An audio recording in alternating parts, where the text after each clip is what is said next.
The Padres' Jed Jerko, 4 home runs in the last 6 games, a 3-run shot last night. It's the final game of the series, Padres and Rockies.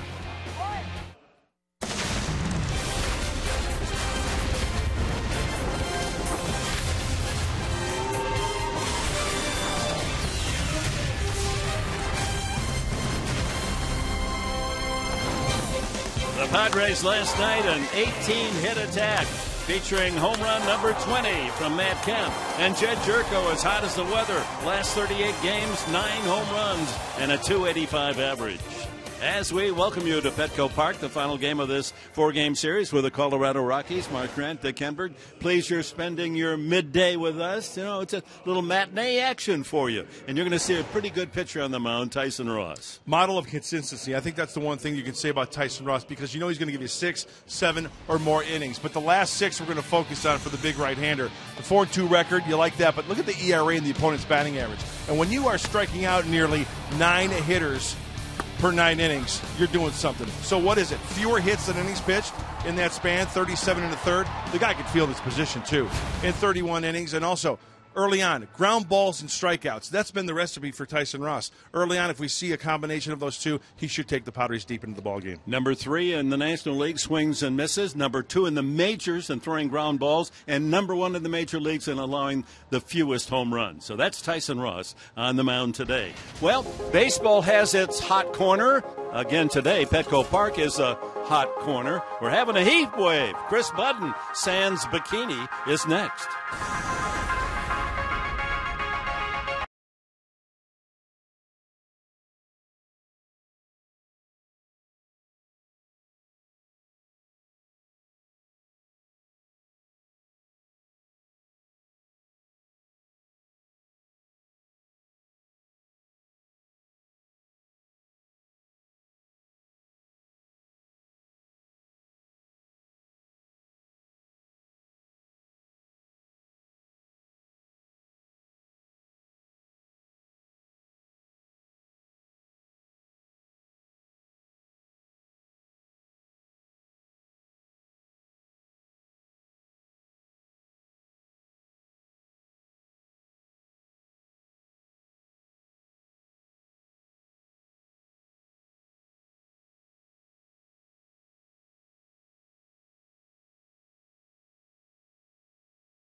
Welcome back. Jed Jerko coming off that home run last night. Has had 4 in the last 7 games as he gets his new swing back. Welcome into Petco Park, a rather warm San Diego day. So for all you watching this game either at home or in your office, especially if you've got the AC turned up, we're a tad bit jealous of you today because right now it says 93 degrees with just a touch of humidity.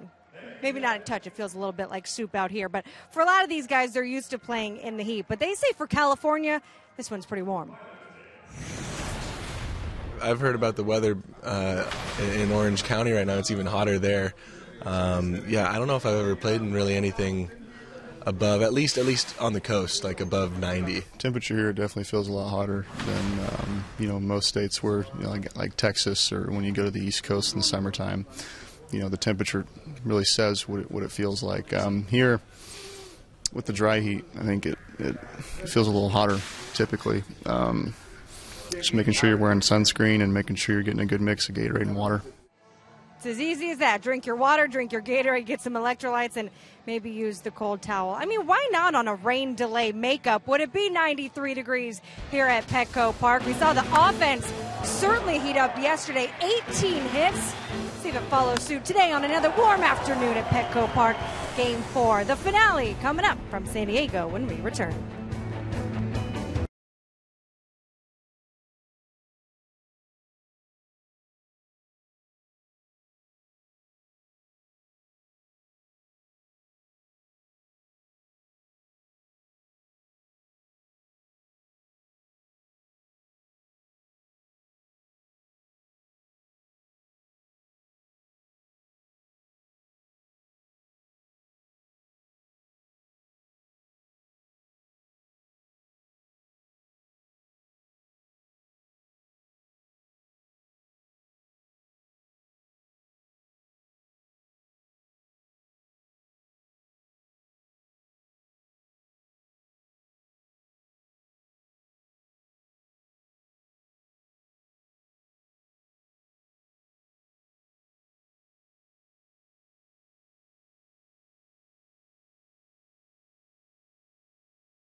Sony Action Cam.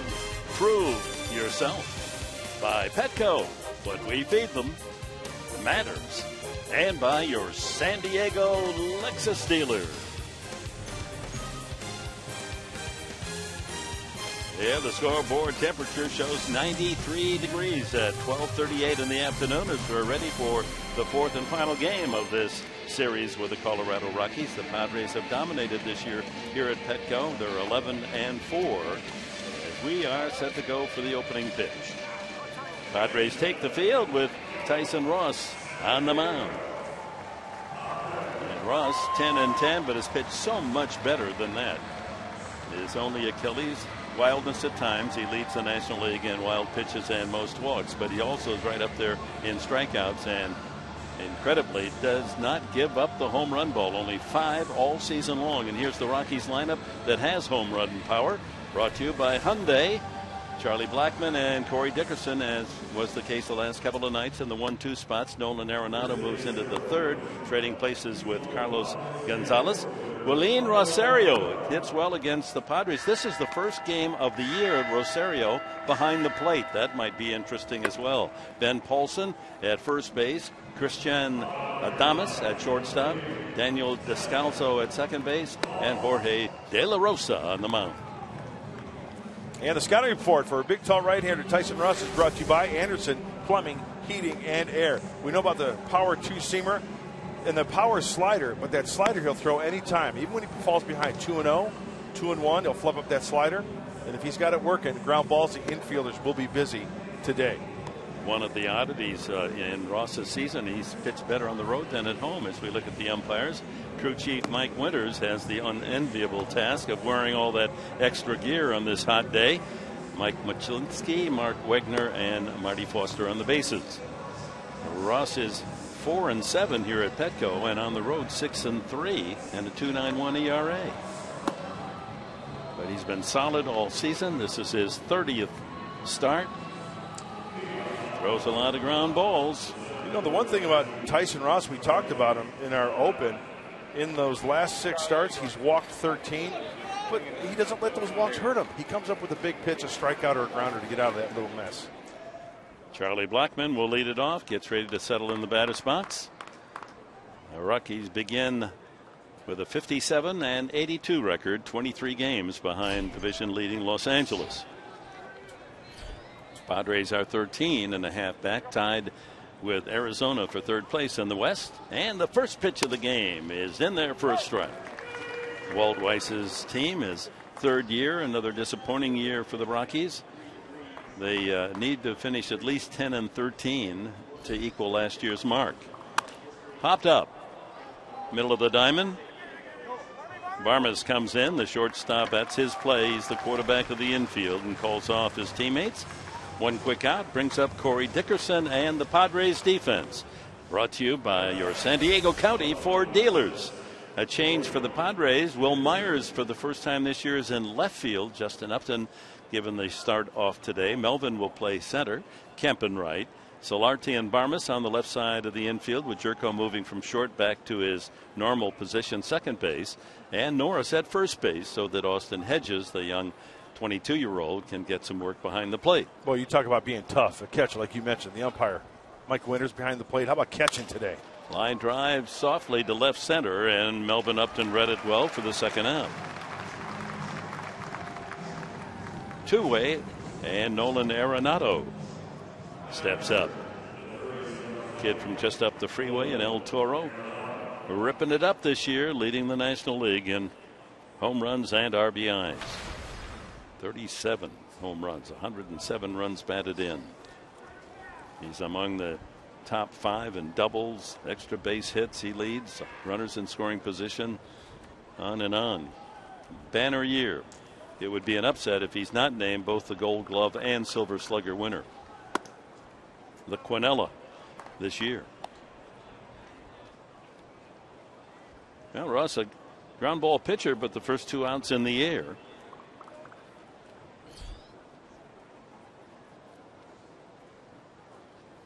And there is a drive. If it's fair, that is gone. And it is well gone. A line shot.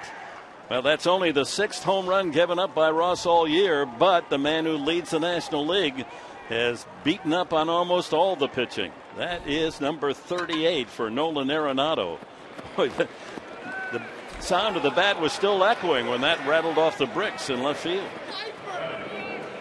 When we talk about getting ahead, Tyson Ross was behind 1-0, and early on he's going to try to establish that fastball. Let's check it out of the hand. That looks like it's a breaking ball that just kind of backs up on him. Looks like he wanted the slider down and away, and not too many times that Nolan Arenado is going to miss a mistake. Just needs to get that slider down and away where he planned on it. And 100.2, I stand corrected, off the bat of Nolan Arenado. And that was still going up when it hit the Western Metal Supply Company building. Carlos Gonzalez now 2 behind Arenado in the home run chase. He has 36, a career high.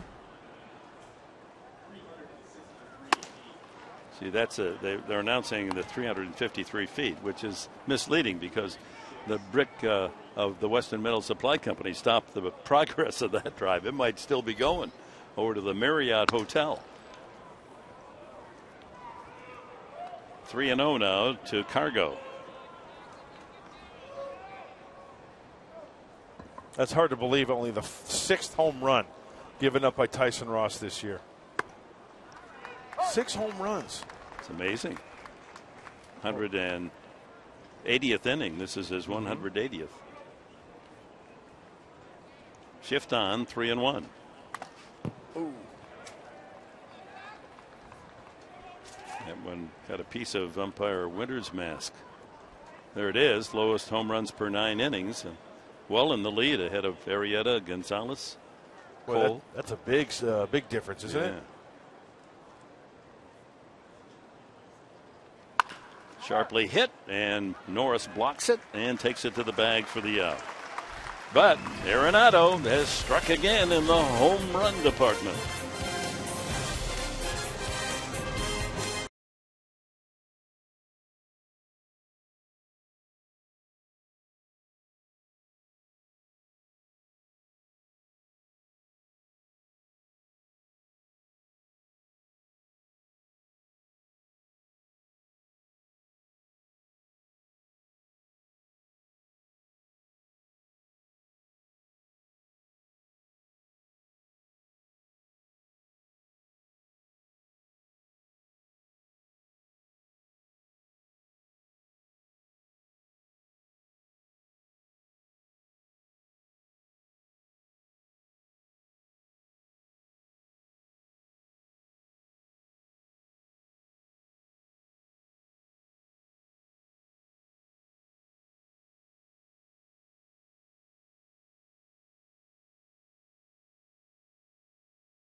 Runs down, now 38 to lead the National League in an early 1-0 lead. Here's the Padres lineup brought to you by Toyota.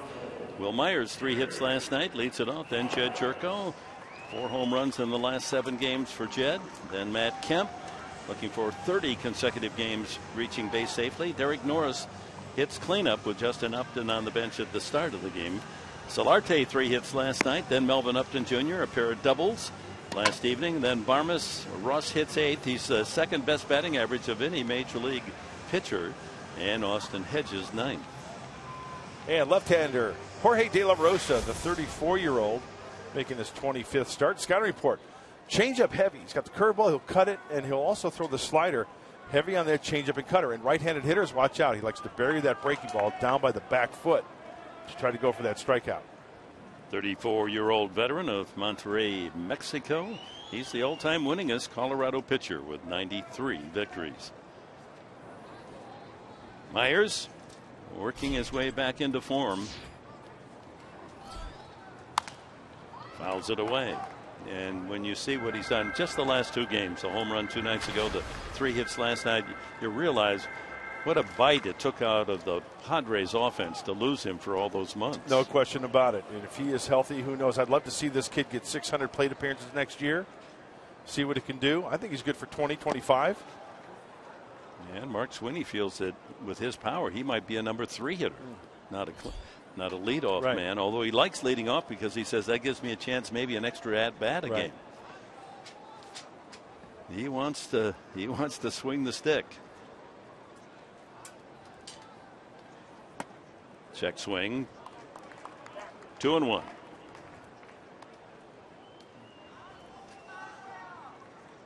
James Shields picking up his 11th win last night.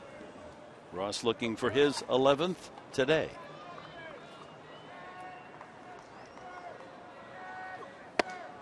Two balls, 2 strikes. It is an empty house, as you might imagine. This game is not on the schedule.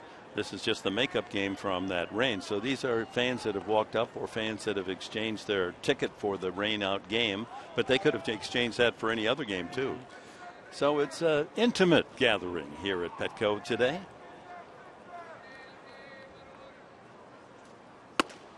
Just missed. Full count. I know players like playing in a packed house, the energy. That's part of the game of baseball. When there's not a big crowd, you got to get emotionally up for a ball game.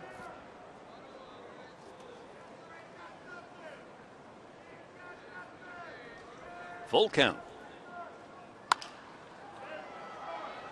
Well, Mike Pomerantz, you know, he being a former minor league player, he got up for the game, you know. That coffee just went intravenous with the coffee this morning. He's the best. Does he have an energy level unbelievable? It's infectious. Yeah. I've said it so many times before. It's a shame that game shows have kind of gone out of fashion. He'd be perfect. And ball 4. Leadoff man is on. That's what hitters batting first in the lineup are supposed to do. Get on base, set the table. Here's Jed Jerko, and we take a look at the keys to the game. Brought to you by your San Diego Honda dealers. Well, I love homers, but I also love doubles as well. And doubles and homers this game. And I've counted it up. I think I'm right. 12 doubles and 4 home runs in this series for the San Diego Padres. And keep the Rockies number 3 and 4 hitters quiet. Today, Arenado, Gonzalez. Well, already Arenado, but still. It's only 1-0. Still a lot of baseball left. Jerko first ball hunting, sends a pop fly behind second, called by Descalzo for the first out. A check of the Colorado defense with Gonzalez in right field, Blackman in center, Dickerson in right. The infield, Arenado, Adames on the left side, Descalzo and Paulson on the right side. An all new looking infield with the exception of Arenado. And Rosario, as we mentioned, his first start behind home plate. He's had trouble defensively. They like his bat. He is a good hitter, so they're going to make a first baseman out of Rosario. And with the injury to Nick Hundley and McHenry, the other catcher, they figured, well, let's give this day game Rosario a start. Matt Kemp, 29 straight games on base. And he made it 29 in a hurry last night, his first time up. Racking up a home run, his 20th of the year.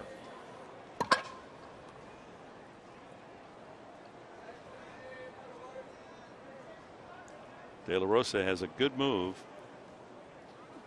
Yeah, and he'll vary that move as well, Dick. There's a slide step there. Here's our Arco top tier profile featuring Matt Kemp against De La Rosa. 20 hits, batting .435, 4 homers.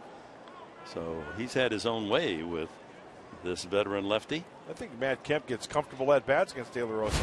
He's not overpowering. He lets that off-speed pitch kind of travel a little bit and probably works him away quite a bit, taking him the opposite field. That's what he was trying to do there. His home run was to right center last night. Now that ball got out in a hurry last night. I thought that was going to rattle off the fence, but just kept going. Deep right center into the sandbox.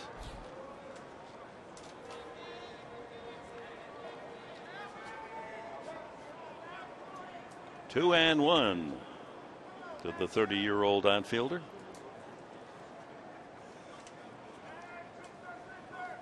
Ground ball right side. That's going to squeak through, and Myers running all the way will gallop to third. First and third for the Padres, and once again doesn't take Kemp long. That's 30 straight games he's reached base safely. That's great. Hey, who says you got to hit it on the sweet spot? With the first baseman Paulson holding on Myers, it's an 18 hopper to the right side in first and third action for San Diego. And look at the Clydesdale pick him up and put him down. Pretty athletic, Will Myers, you bet. That ties Adrian Gonzalez's run of 30 straight games reaching safely back 9 years ago. Derek Norris then hitting cleanup this afternoon.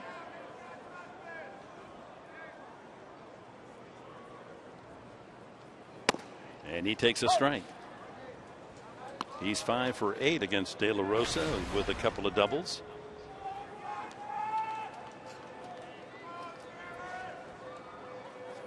Norris with a single and a double, scored a couple of runs last night.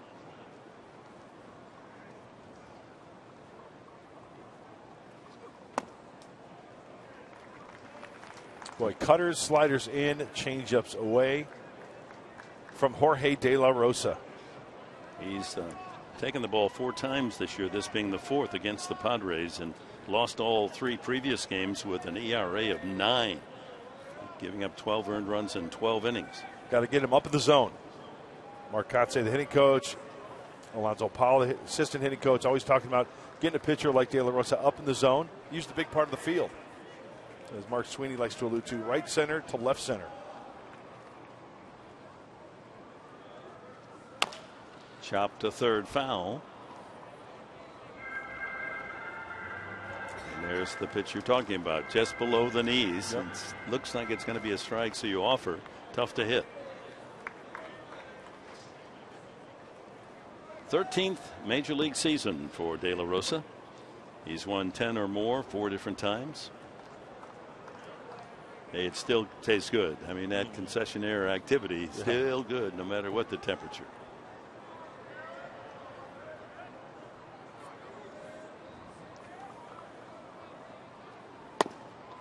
Mm. 2-2. Talk about using the whole field, but look at, pull heavy to the left side, but a lot of those hits, 42 from left center to right center, as I mentioned, that's letting the ball travel just a little bit more and taking it right back from where it's pitched. Hey, a breaking ball, on the inner half, you're going to try to pull it. Chop to third. There's the play to the plate, and Myers is a goner. Arenado had a chance to go to second for a possible double play, but he saw that runner in front of him heading for home, and with his gun got the ball there, and it was waiting for the arrival of Myers and the out. So 2 outs. Kemp to second. Norris at first for Jan Solarte. Solarte 3 hits last night. He's in the midst of a 10-game hitting streak when he's had an at-bat. And now has the best batting average of any active Padre, 276.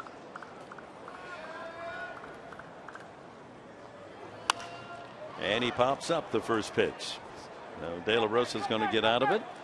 And the Padres leave 2 after 1. It's the Rockies in front, 1-0.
Nothing. At first pitch today, inside Petco, it was 93 degrees. So that is the hottest temperature at first pitch ever in this park since they built it in 2004. But hey, we'll take the heat over the rain. Just ask the Rockies. The rain delay totals this year have totaled up to 22 hours and 40 minutes. That does not even include the time they've waited before canceling the game like they did here and in LA. And you've had some bad luck when it's not just raining in Colorado. They've had games canceled in San Diego and in Los Angeles in one season.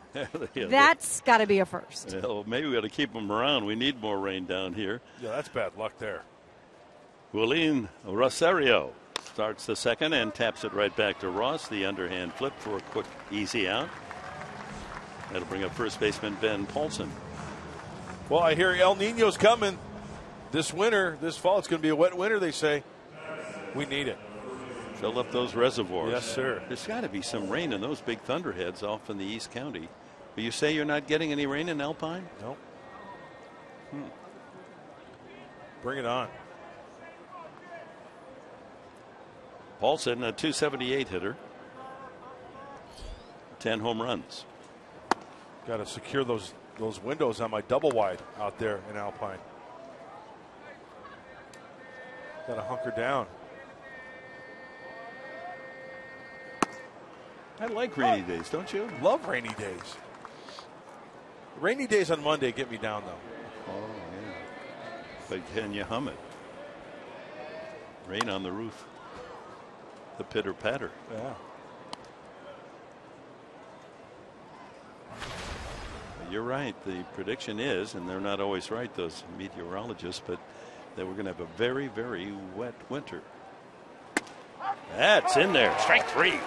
First strikeout for Ross. Paulson caught looking. That is burying a fastball on the inside part of the plate to the lefty. Watch Tyson Ross. He gets on top of this one. It just goes right in there with some aggression. Get it in there. Bury it in there. Right on the inside corner. Thank you very much. 2 away to the shortstop, Christian Adames. Switch hitter. Got a hit last night off the bench. He's only had 12 at bats, but 6 hits.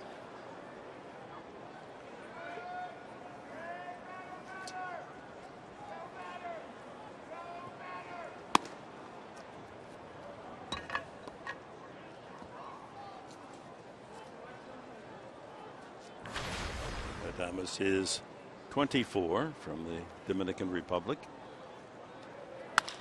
And another hit. He can swing the bat. 7 for 13.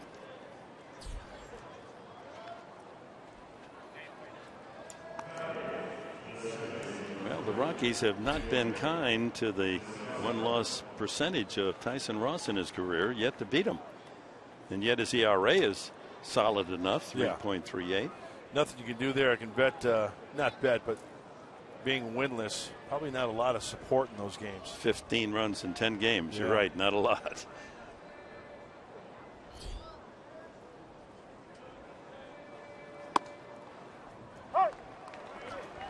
Daniel Descalzo, the veteran infielder. Tyson getting a high call on that high slider.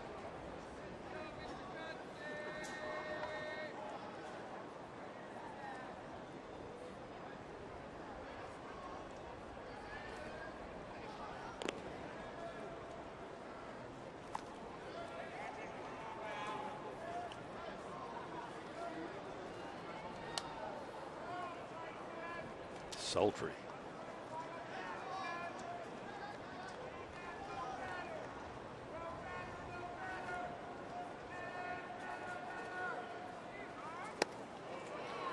Oh, and 2.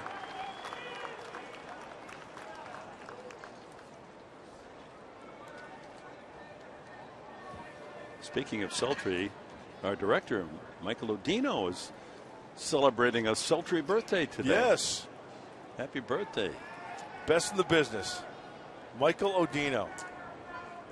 Almost reaching the weather, 93 degrees today. And a foul tip, strike 3. That's it for the Rockies in the second. Melvin Upton Jr. will lead off the home half of the second.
this year. But last night, a pretty good effort by Joey Votto.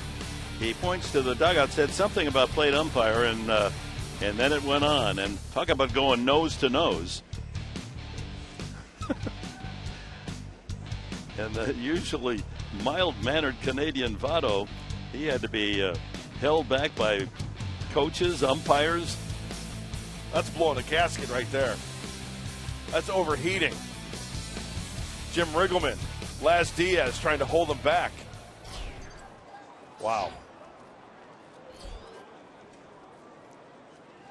Accumulation of a whole season. Yeah. I think the umpires feel that way. Players feel it. They remember the bad calls all year long, both ways. And it sometimes you got to blow your top. And you know what? When you're 30 games out like the Cincinnati Reds, you're going to have a short fuse, don't you think? I would think that factors in. Melvin Upton Jr. for the Padres to start the second. Had a couple of doubles last night. Knocked in a run.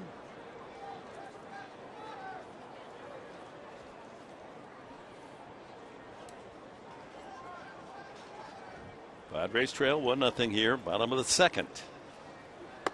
Breaking ball in there.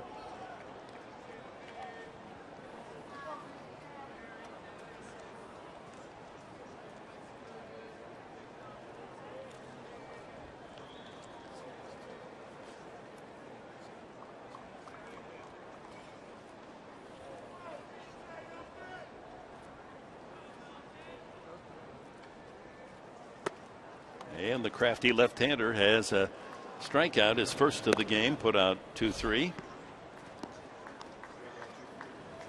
And that'll bring up Clint Barmas. When De La Rosa's on this game, he's going to be mixing it up. All quadrants of the strike zone. He's going to be pulling the string. When he gets the feel for that changeup, watch out. Threw a nice changeup in that sequence of pitches to Melvin Upton Jr. And then the fastball, it sneaks up on you if you're thinking about that off-speed pitch. Barmas off the bench last night, doubled and scored in the late innings.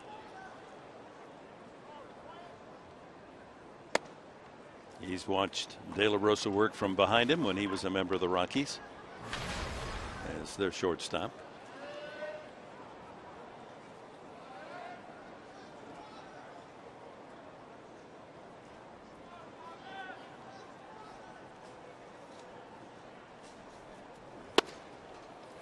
And you know what, for Rosario behind the plate, it's like riding a bike. He looks just perfectly comfortable back there, doesn't he?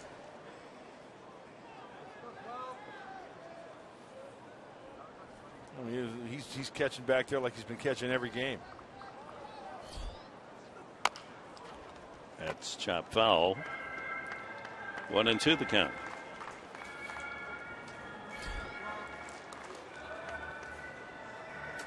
Well, the Padres, after the game today, will hop on their United Charter, head on the short flight up to San Francisco, and begin a 3-game series tomorrow night against the Giants.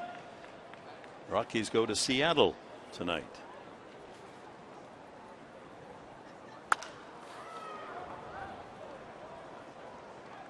Well, you got to be alert. There are a lot of empty seats, so you got to play the ball. Get yourself an easy souvenir today. That gentleman there, no contest.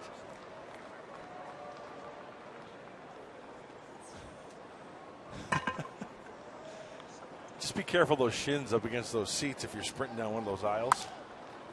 Yeah, stay right there. You might get a second one. Here we go. Who's going to get this one?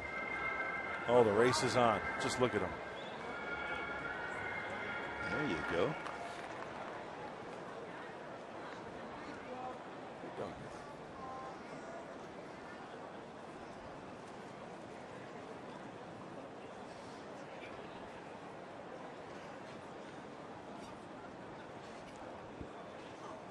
Changeup. Arenado with a charge and throws out Barmas. 2 away. And brings up Tyson Ross.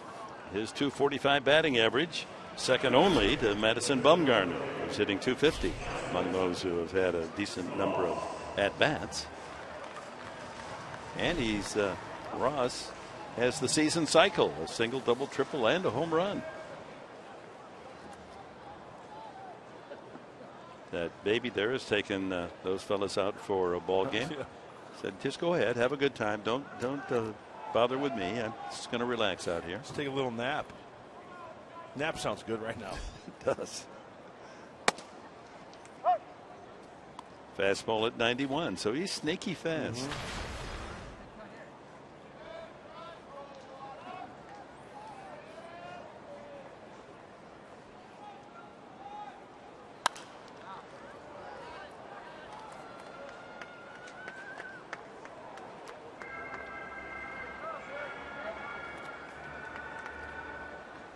Last year's All-Star representative for the Padres, Ross. 13-14 his record, and we look forward next July to hosting the All-Star Game Classic. There's going to be a buzz downtown. In the dirt, 1-2. I just can't believe it's been that long, that long of a wait. And it's not just the All-Star Game, it's all the festivities that surround it, the home run hitting contest.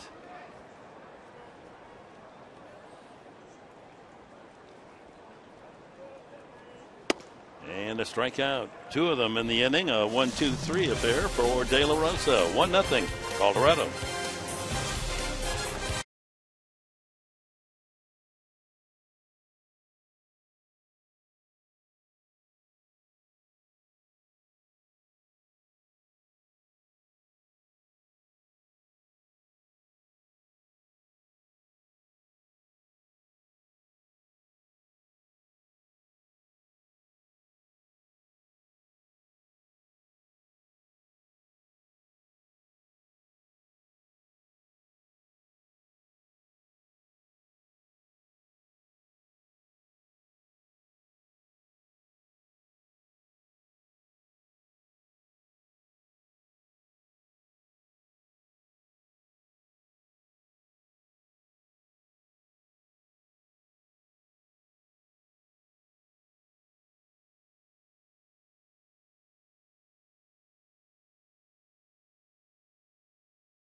Three, 2007. He hits his 20th home run of the year, Troy Tulowitzki, and breaks Ernie Banks' National League rookie record for most home runs by a rookie shortstop in a single season. The Cubs Hall of Famer with 512 career homers had hit 19 in his first year, 1954. Tulowitzki with number 20. Now a key member of that Toronto Blue Jay lineup. Blue Jays leading by a half game, and a big series opening in New York tonight. A 4-game weekend series between the Jays and the Yanks. Oh, yeah, that's going to be a good one. A good race going on there. And speaking of the Jays and the Rockies, next year's schedule has come out. We talked about that a little bit.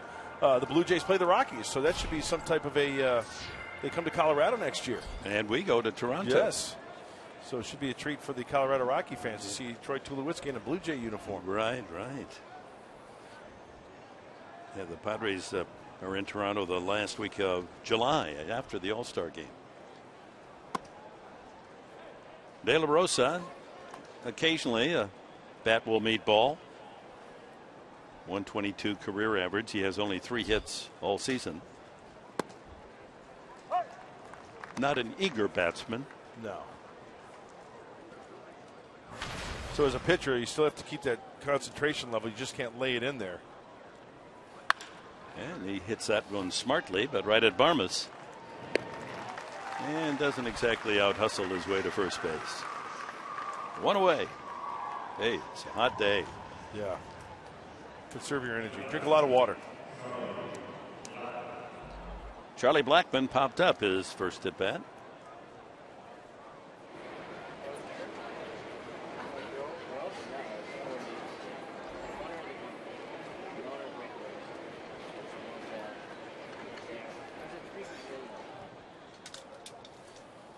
Dickerson will follow Blackmon.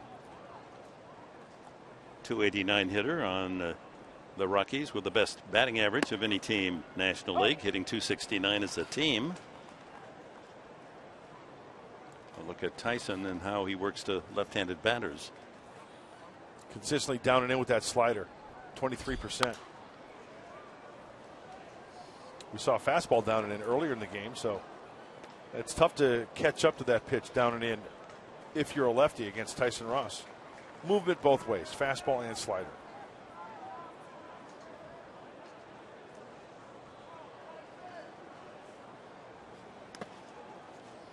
Tried to get Blackmon to chase the ball bouncing in, 1-2. So the Rockies, it's been a familiar refrain for them. Top hitting team in the National League, worst pitching team. Their ERA as a team, 5.10.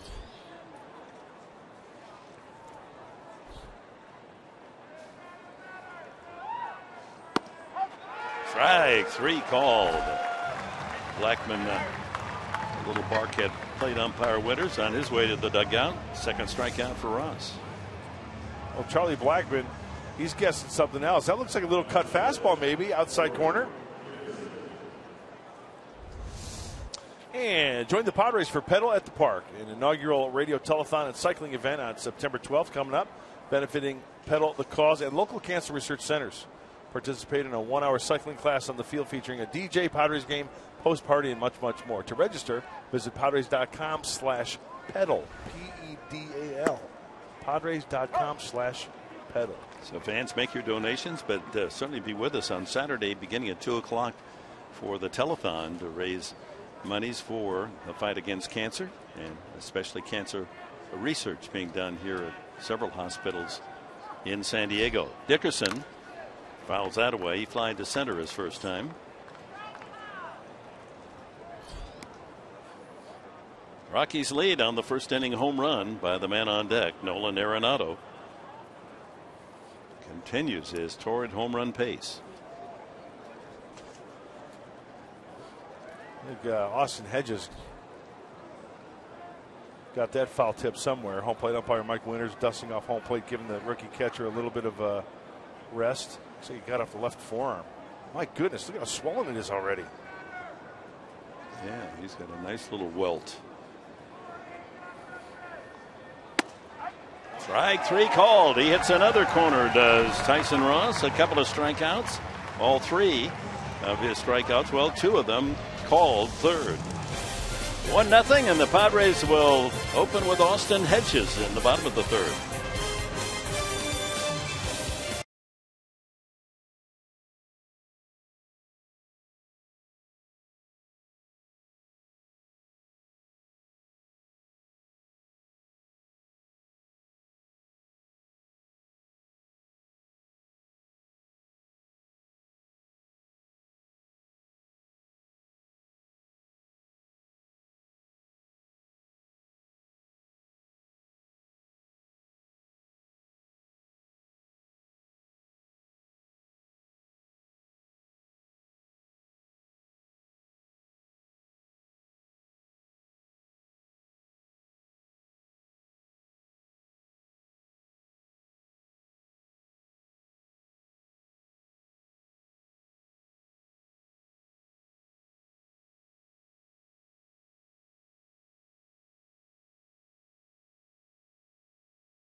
Jorge De La Rosa and not hitting his spots.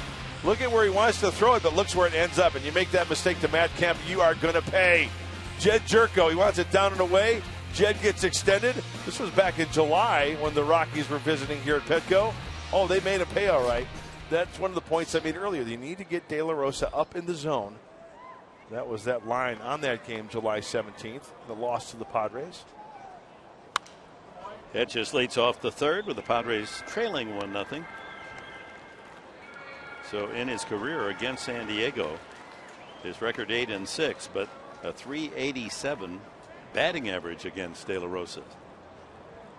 So far, only one hit. Matt Kemp's dribbler through the right side of the infield in the first inning. Padres had first and third with one out, but De La Rosa got Norris to ground out and Solarte to foul out. 0-2. Oh, one of the few big breaking balls we've seen today from the left-hander.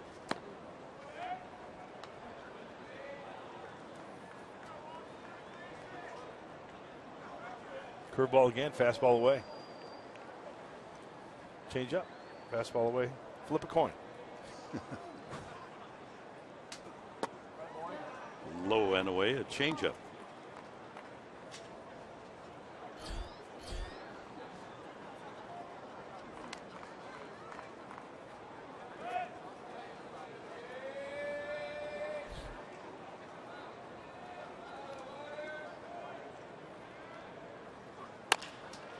Another chance for shortstop Adames. One away. And our game today presented in HD by Sony.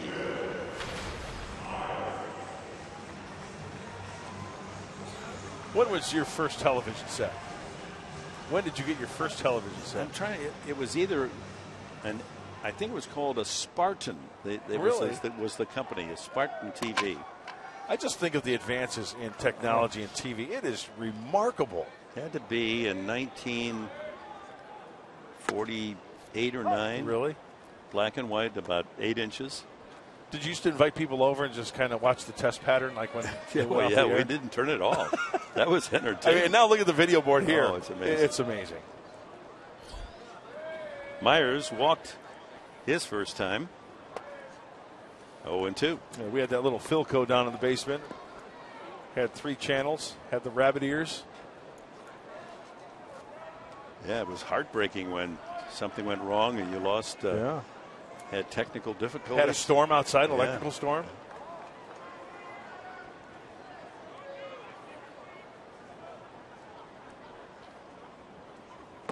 And a swing and a miss. Oh, there's that changeup again. Boy, De La Rosa owning the Padres so far. That's his third strikeout. Boy, everything's been down from De La Rosa, and when he gets the feel for that changeup, watch out. Like any pitcher, whether it's the curveball, the slider. You know, Tyson Ross could fall into that category as well. When he has that slider working, watch out. It's the changeup for De La Rosa. Yeah, in those early days, it was wrestling and roller derby, and movies. And you even watch Sunday morning cooking shows. You know what I watched on Sunday mornings as a kid? What? The Cisco Kid and the Lone Ranger. There you go. Yeah. And cowboy action. Yeah.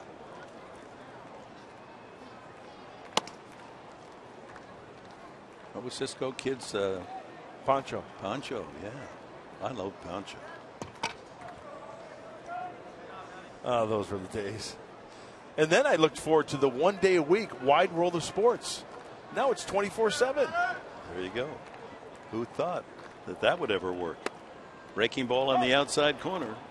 And De La Rosa is nibbling away. Everything around the perimeter of the plate. Feels like he's got the curveball working and the changeup as well. Will he try to sneak a fastball out of the zone? Make Jerko chase? Changeup that floats low and away. And then, as it progressed into the 50s, the Ed Sullivan Show. There you go. Sunday night, a variety show. You saw singers and you saw jugglers and dancers. And Ed Sullivan. Really big show. And another strikeout. Boy, it's just tantalizing stuff. 4 strikeouts for De La Rosa.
Tweet your strongest fan photo. Use the hashtag SDDataStrongFan. You just might find yourself on an upcoming broadcast brought to you by T-Mobile. Cloudy and warm in San Diego. 93 degrees at first pitch. Oh, a little air guitar working, yeah. Yeah, get it, go. A duet. It's dueling banjos there.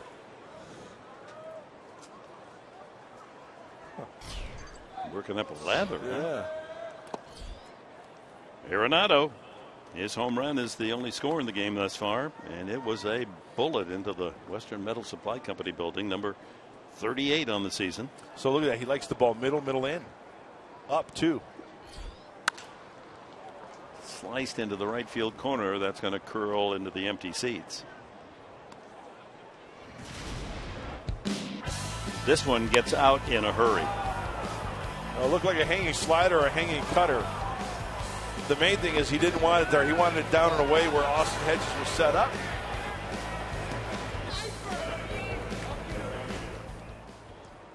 You know, up in Coors Field, up in the left field corner, about 500 feet away, they had that Toyota car. Mm-hmm.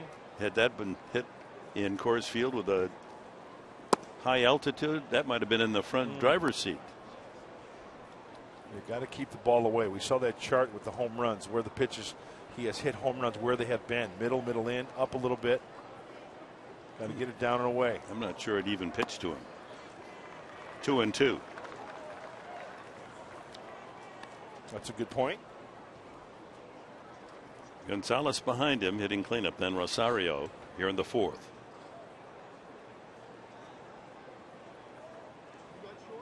But with Tyson's stuff, you know, if he's on his game, he shouldn't have any problem with Arenado or Gonzalez.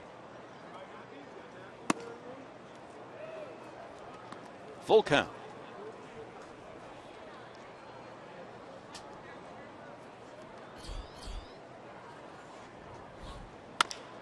By the mound. Tough play for Barmes. And he gets him by half stride. Good range for the veteran Barmes. He is so good on the move and swift with the transfer as well. Cargo since 2013. Hitting .282 against the rest of the league, but the Padres have had his number, hitting just .207. That's some big league pitching. That's following the scouting reports. It's a lot of hard work on both ends. Darren Balsley, the pitching coach, and the pitchers executing their game plan and sticking with it.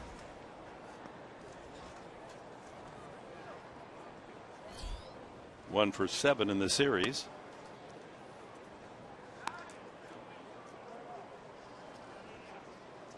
Been torrid since July 22nd. Couple of hops to Jerko in the shift. 2 away. Just to finish that thought, since July 22nd. I mean, it's not long ago. He's had 23 homers. That's unbelievable. Here's Rosario. Tapped to the mound his first time.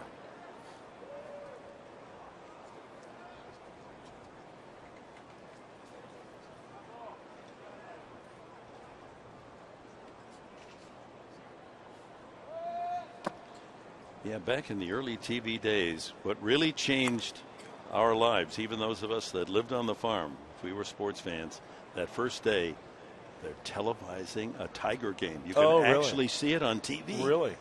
That was just, now heaven had arrived in Armada, Michigan. Now we get it on our phone whenever we want. You know, they even put a man on the moon that could have watched TV up They there. did? Yeah.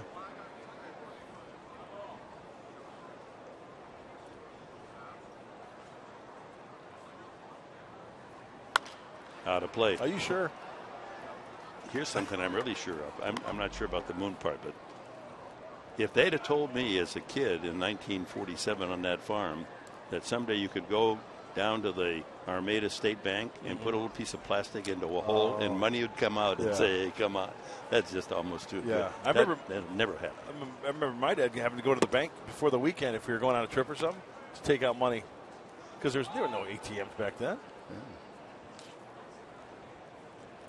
I don't know how they get those little guys in there to feed the money back out to you.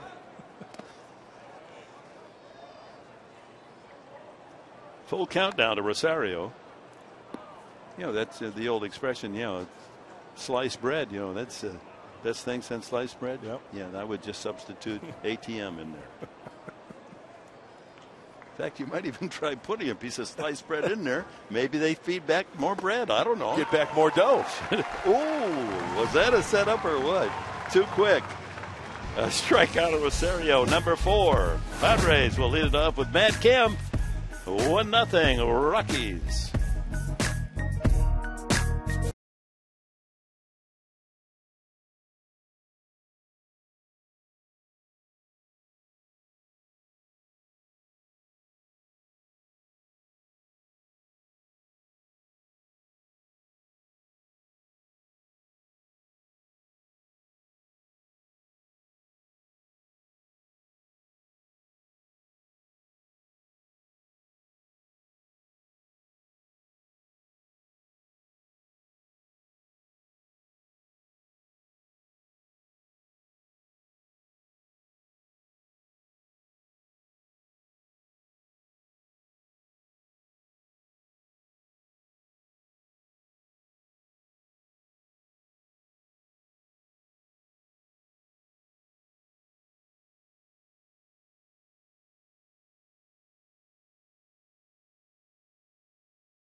Nothing, and Mark Swinney is going to add some continued levity to our broadcast this afternoon. He just bought 3 new joke books, and they're going to give us the best of Mark Swinney's humor. Hey, we look good in slimming black. Yeah, feels great today, doesn't it? Yeah, hot. It's okay. It's all right. I saw a mirage out in the outfield. Looked like a lake. I loved your masks today in the pregame. Oh, thanks. Just trying to wear a mask? Just trying to mix it up a little bit. It was a really small mask. Did you win? Inside corner? I doubt it. What do you think of the pictures? I love your picture. Floaties never get old. No. They don't. You're a really good swimmer. Matt Kemp has the only Padre hit off De La Rosa. He bounces one up there for ball one. He has struck out 4, the left-hander. Padres really haven't hit the ball hard at all. No one has. The single was just a dribbler through the right side. And that was my question to Mark Sweeney. De La Rosa's got the good changeup working down. And also he's flipped up some curveballs recently. Yeah, and I think the combination, too. He's so good on his glove side, and it sets up that changeup. That ball's hit hard to center field. Blackman going back to the wall, and that one is gone. Touch 'em all. Kemp goes to right center again.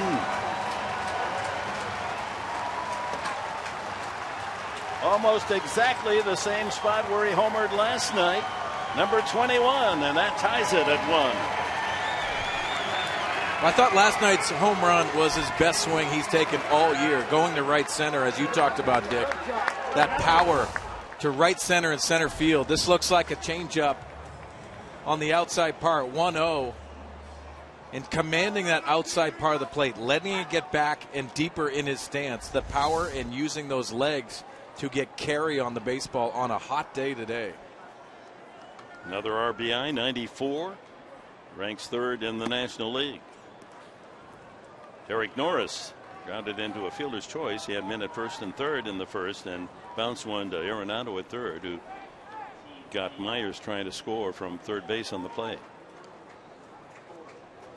413 feet they measured the home run.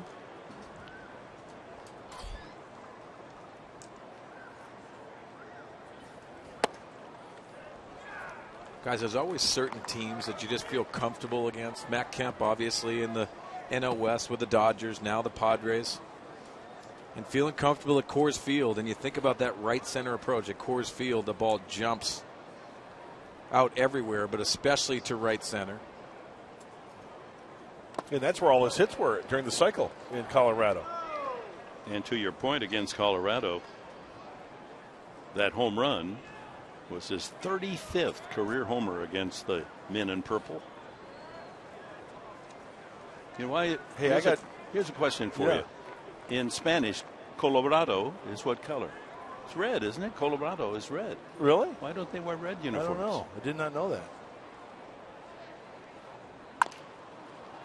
Over the mound. That's a tough play then. And too late. Base hit. Norris. Adames did all he could, but Norris racing out of that batter's box has himself an infield hit.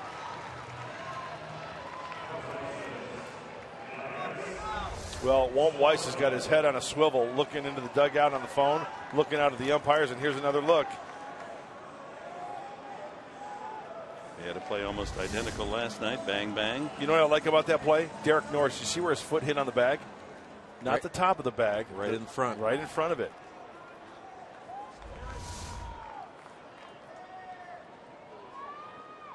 Oh, that's close.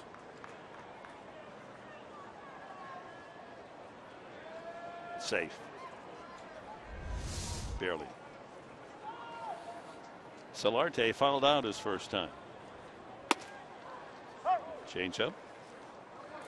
So Kemp has gotten the Padres even with a home run. Arenado's homer back in the 1st inning for Colorado. You guys, you see that first pitch changeup from the offensive side. Give it to him, because if he throws his good one, it's a ball. You bought yourself a better fastball count. And there's one up the middle, base hit. Solarte continues his hitting streak, 11 in a row.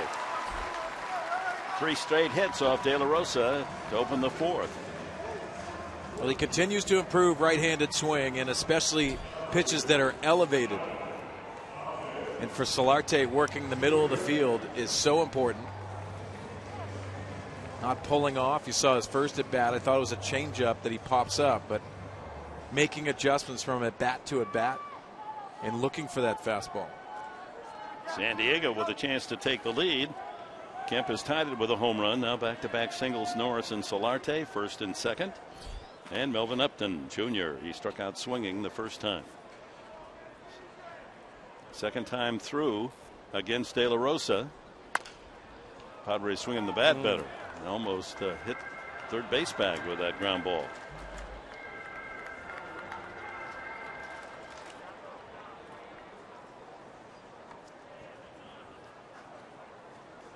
raining back in the Big Apple, and the U.S. Open matches have been canceled today. Serena Williams ready for her semifinal event, 2 victories away from the calendar slam. Trying to become the 4th woman ever to win all 4 majors in a given year. And in this day, it's been a particularly important day historically for tennis, September 10th, because 2 slams were completed on this very day. Rod Laver back in 1962, Carlsbad's Rod Laver, the first of his 2 slams, beat Roy Emerson. And Steffi Graf in 1988 defeated Gabriela Sabatini in 3 sets to win the calendar slams. But no tennis today. Rain has hit the Big Apple.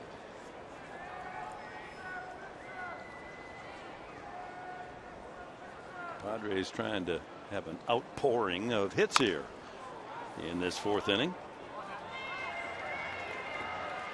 1-2 to Upton.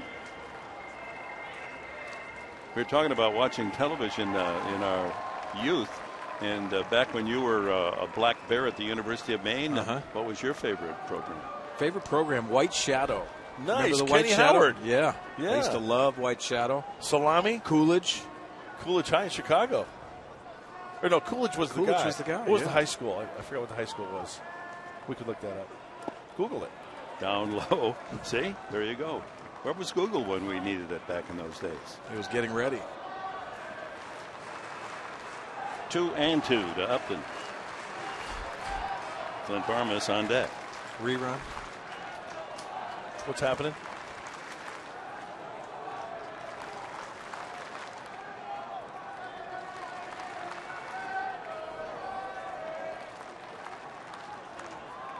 I want to say it was like Carver High School. Yeah, I like that. I'm saying you're right, without Googling it. 3-2. What was your favorite show, Dick? Soupy Sales. I love the old Soupmeister. Yeah. Did you answer? I didn't hear you. You didn't ask. I'm asking you right now. I like I Dream of Jeannie. Of course you do. Bewitched. Dick Van Dyke Show. That's enough. And ball 4. Bases are loaded. A Padre over every pillow now. Norris to third. Solarte to second. And Upton on with a walk. Hey, some patience here. Second time around. Bring Stephen Foster out to the mound. I'm a little Camptown races. Stephen Foster.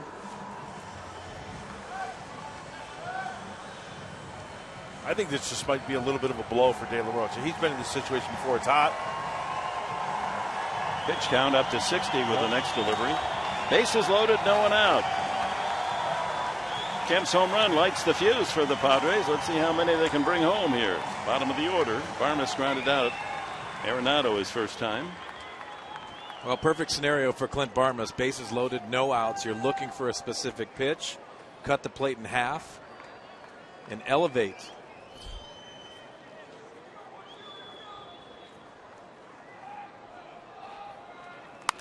Drilled, but foul. That had home run depth off the facing of the second deck down the left field line, about 20 feet foul.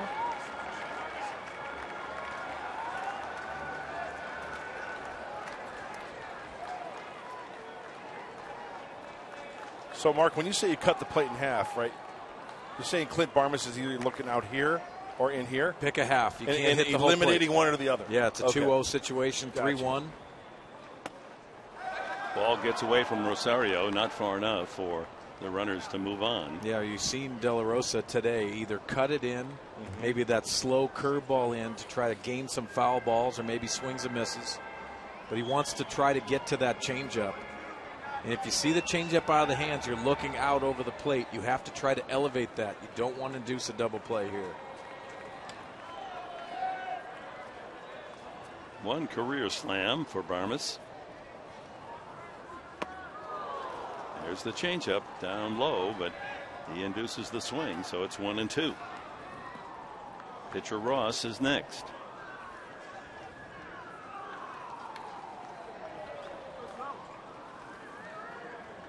Now you can't cut the plate in half. You got to hit all of the plate and cut down your swing.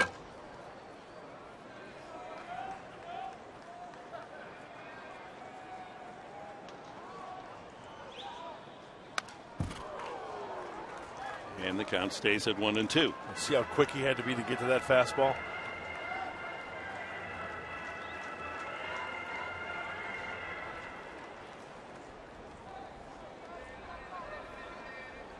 Norris at third.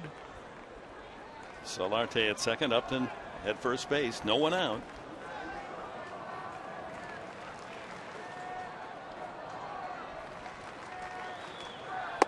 And he gets him on the changeup.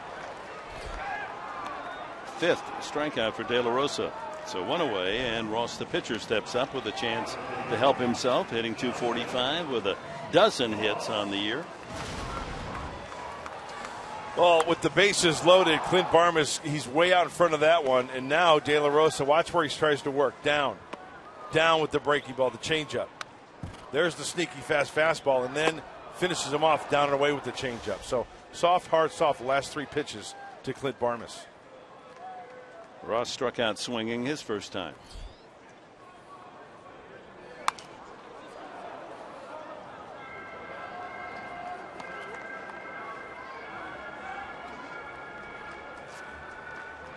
Tyson, 4 RBIs this year.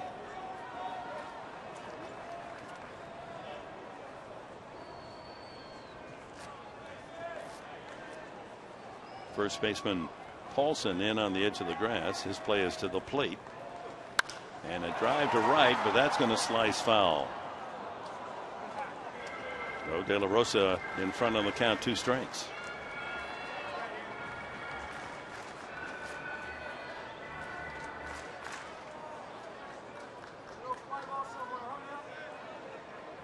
See, from a pitcher's standpoint in this situation, try a little easier.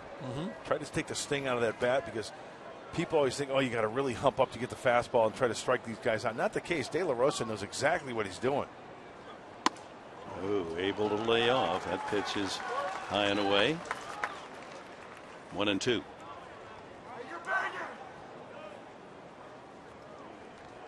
The .245 batting average for Ross coming in is the best since Jake Peavy hit .265 7 years ago.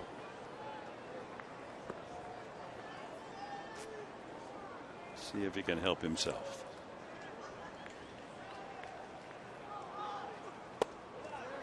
Two and two. That's a really good take by Tyson Ross. Saw it out of the hands early. You can see that ball. It's the changeup that comes out of the hands. Looks like it's right down the middle of the plate and has that late break. I think William Rosario kind of took that one away from him. He caught it really well back in his stance. I thought if he stuck that one out there, he might have gotten a call. Not the case. With the bases loaded, the 2-2 pitch. Again, that'll go down into the right field empty seats. Plenty of distance.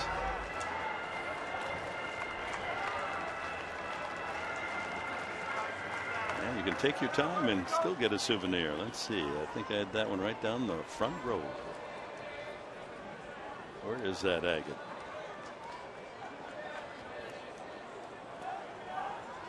How about right there? Hubba hubba.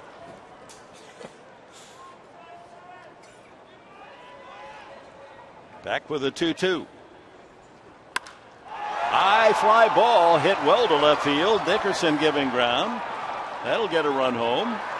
Here comes Derek Norris, and when he hits home plate, the Padres lead for the first time, 2-1. Ross with a sacrifice fly.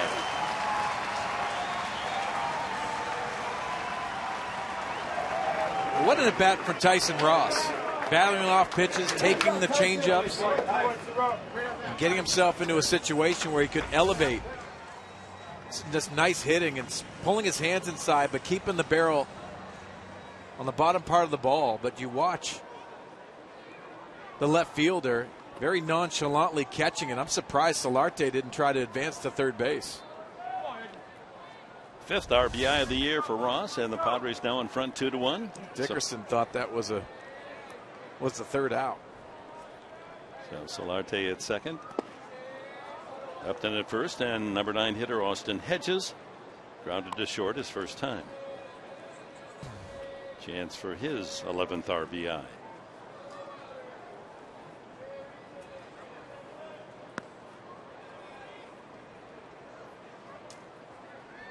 Hedges has announced he's going to play winter ball in the Dominican Republic.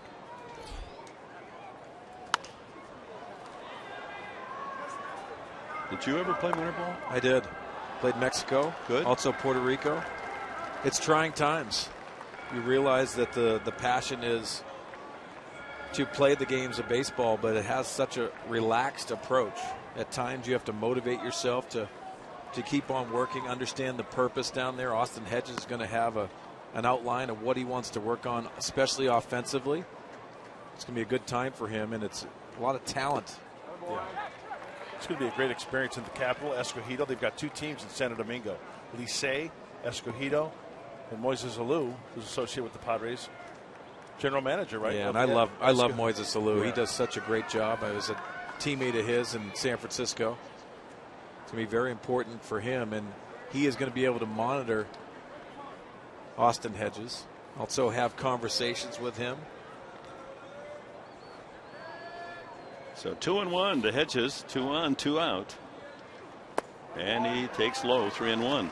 Will they, with all the technology of today's baseball world, they'll be able to videotape him and then send that up here to Mark Kotze and Alonzo Powell, and they can study just the progress, make suggestions back to Alou. Well, he's priority number 1 for me, and there's the camera that we have here that Mike Tompkins uses and sees all the angles and swings, trying to get these guys to be able to watch mechanically what they're doing right and wrong. Ball foul, and the count will go full. That'll give the runners a head start here on the next pitch. But it is important to have constant communication of what Austin Hedges is trying to get accomplished. It's not necessarily going to be numbers. It's going to be comfort, what he has to work on, and try to sync up, whether it's lower half and upper half. And take that into spring training next year, which I think is going to be very important of how Austin Hedges is judged in this game at this level. 32nd pitch of the inning coming up from De La Rosa. And he strikes him out. But the Padres get 2 in the 4th. A home run by Kemp, couple of singles, and Tyson Ross gives the Padres the lead with a sacrifice fly. But Kemp continues his hot hitting, 21st homer of the year.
Was his best swing he's taken. The ball was probably off the plate, and he powers that baseball. Today, similar location, And the launch of Matt Kemp and the ability to use the big part of the field and still power the baseball in the second half has been very consistent in putting up those power numbers. 21 home runs now and 94 runs batted in. He trails Arenado and Paul Goldschmidt. He's third on that RBI list in the National League.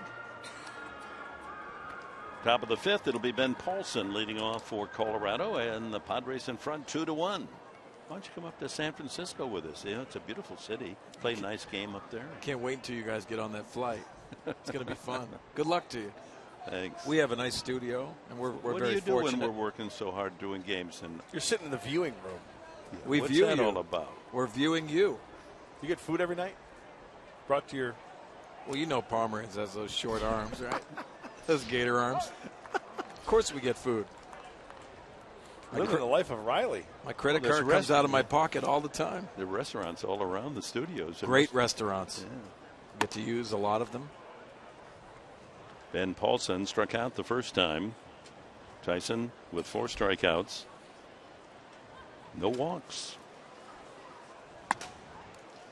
National League leader with 76 coming in, but as Mark Grant pointed out earlier, in the last handful of games, he's really reduced that walk total.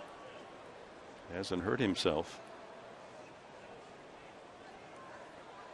Mark, I wanted to ask you, too, for Tyson Ross, how important is it for pacing in between pitches? Because you seem like his tempo has been up. Yeah. You see his arsenal today, but the pacing in between pitches, is that important for him? Crucial, I think, for Tyson Ross, because remember about 10, 12 starts ago, he picked up his rhythm with his leg kick. Myers in shallow left.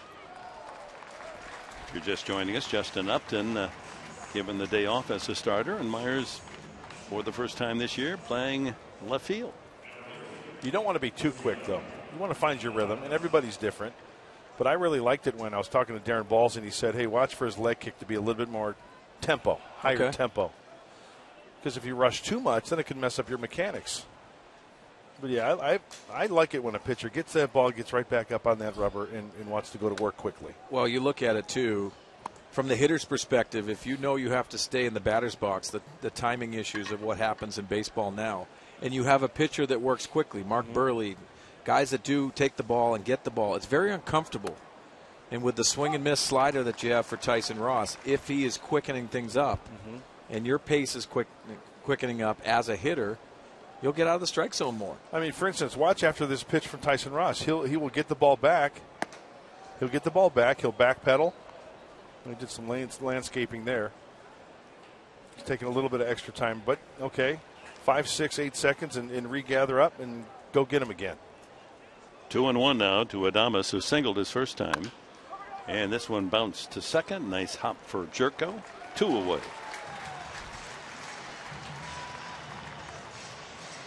So that's 9 in a row retired by Tyson Ross. Brother Joe has been relegated to the bullpen by the Washington Nationals. He's out of the rotation. Yeah, what a year he's had and stepping up at the big league level. And they're very happy with Joe Ross. And I think it's very important for him with the innings limit and also pitch limit. They put him in the bullpen. They control that arm, and they know what they have moving forward. They've already evaluated him, and young man has a bright future. That ball ripped but foul deep down the right field side. Strike 2. That group saying, now we sit down here, you don't have to worry about anything coming close to us. You didn't need to bring the glove, and that line drive found him in a hurry. And another chance for Jerko. And another solid 1-2-3 inning for Tyson Ross. 10 straight retired.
Brought to you by Sequan Casino. Play, win together in the heart of San Diego.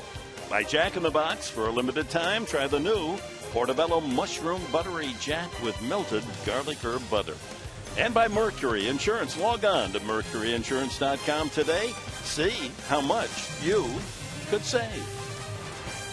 Halfway mark in this one, 4.5 complete. Padres will hit from the top of the order. Will Myers, Jed Jerko, and Matt Kemp with a 2-1 lead. An unusually hot day here in early September. Myers has walked and struck out. Now, Mark Sweeney, I know we don't have a crystal ball. We don't know what the future holds, but I want to ask you a question. Will Myers, 600 plate appearances, hopefully next year. I think he's good for 20 to 25, maybe more, right? Definitely. I think you look at him and project him. Power swing. This division. Timing and rhythm is very important for him, so he didn't get that consistency with him being hurt for that long. But I wonder what position he's going to be. I think it's very important for him, and I'd really like to see him in the middle of the order. Now, who knows what's going to happen at the shortstop position, but if you can get somebody that can hit at the top of the order and have Will Myers. Like fifth, maybe?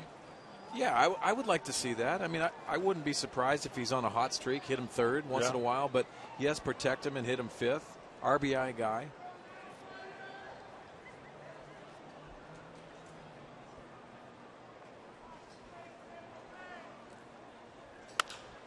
It's a base hit right on cue. Solid shot to left.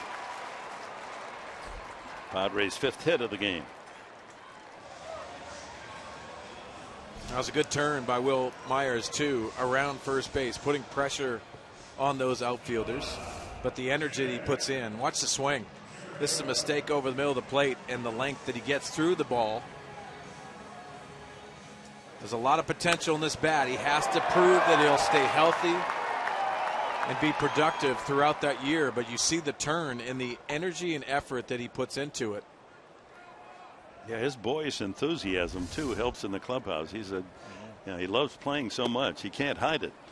I mean, some ball players are just not as demonstrative, and they're cool about it. He isn't. He just loves to play. Yeah, and I think a consistent position is going to help him as well. There's a lot of versatility in it. We see him in left field today, seen him in center, and there are adjustments he has to make in center and also at first base. Jed Jerko, he pounds one into center field. Look at Myers. He's going to gamble and try to get it to third, and he'll make it. Right in front of Blackman. He just took a look at Blackman and said, "You try to throw me out. I'm on my way to third." Mark, this is exactly what you were just talking about. The aggressive turnaround first base on the hit. And what does he do? And when you take that aggressive approach on the base pass, what does that do to the outfield? Well, it puts a lot of pressure on him. Watch the read. You see Will Myers in a good read off the bat, and then he's reading Charlie Blackman in center field. If you touch second base and he is not fielding it correctly, consistently try to attack that defense. Good hitting by Jed Jerko. He dumps it into center field, and first and third offense. And running the bases correctly by Will Myers. Nice job. No one out. Chance to fortify the 2-1 lead. And here's Matt Kemp. Single and a home run today. There's an RBI or more sitting out there for him to add to his 94 on the season. Ball one. Well, how he's handled the balls away, and especially what we saw with the home run pitches earlier in this broadcast, he is going to get something in now. And for Matt Kemp to look in there for one pitch might not be a bad idea. Ball two.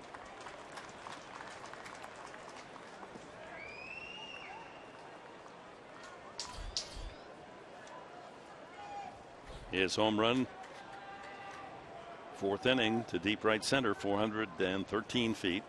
And he singled to right field his first time, just a soft little ground ball through the hole.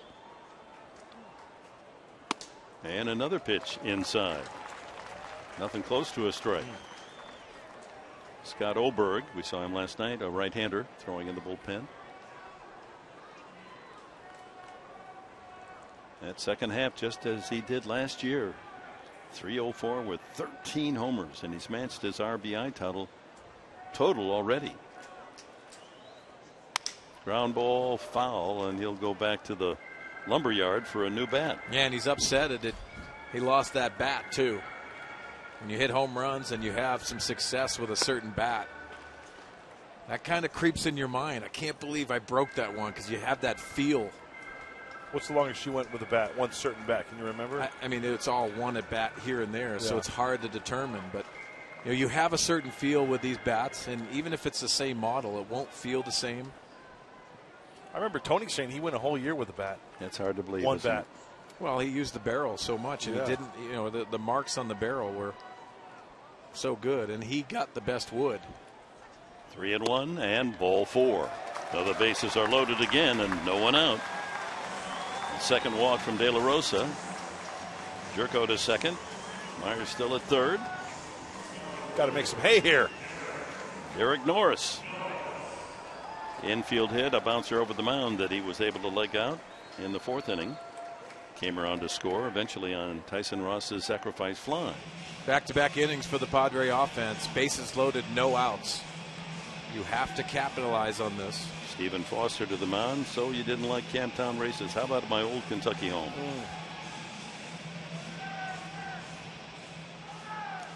Norosaurus Rex at the plate.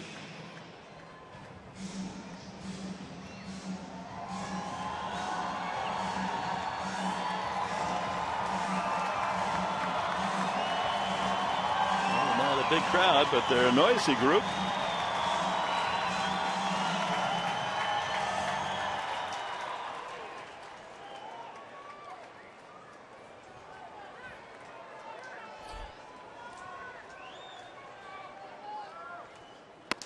Inside.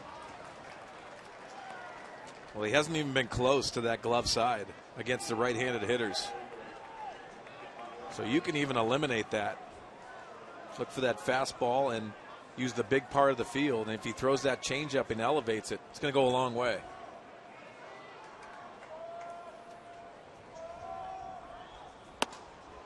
Inside here in the sequence to Kemp and now to Derek Norris. And you know what? Patience paying off for these Padre hitters. They're just spitting on that pitch.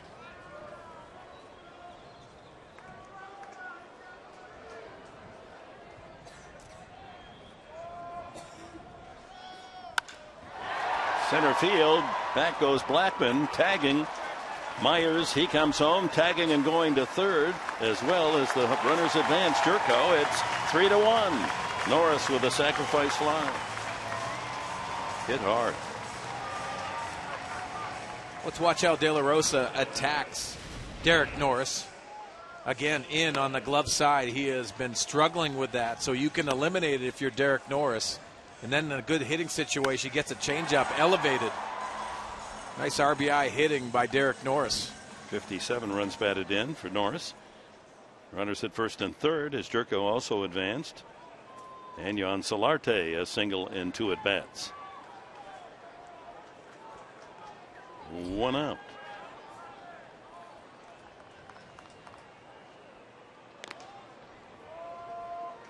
'90th pitch coming up from De La Rosa. And this could be his last hitter. Melvin Upton on deck.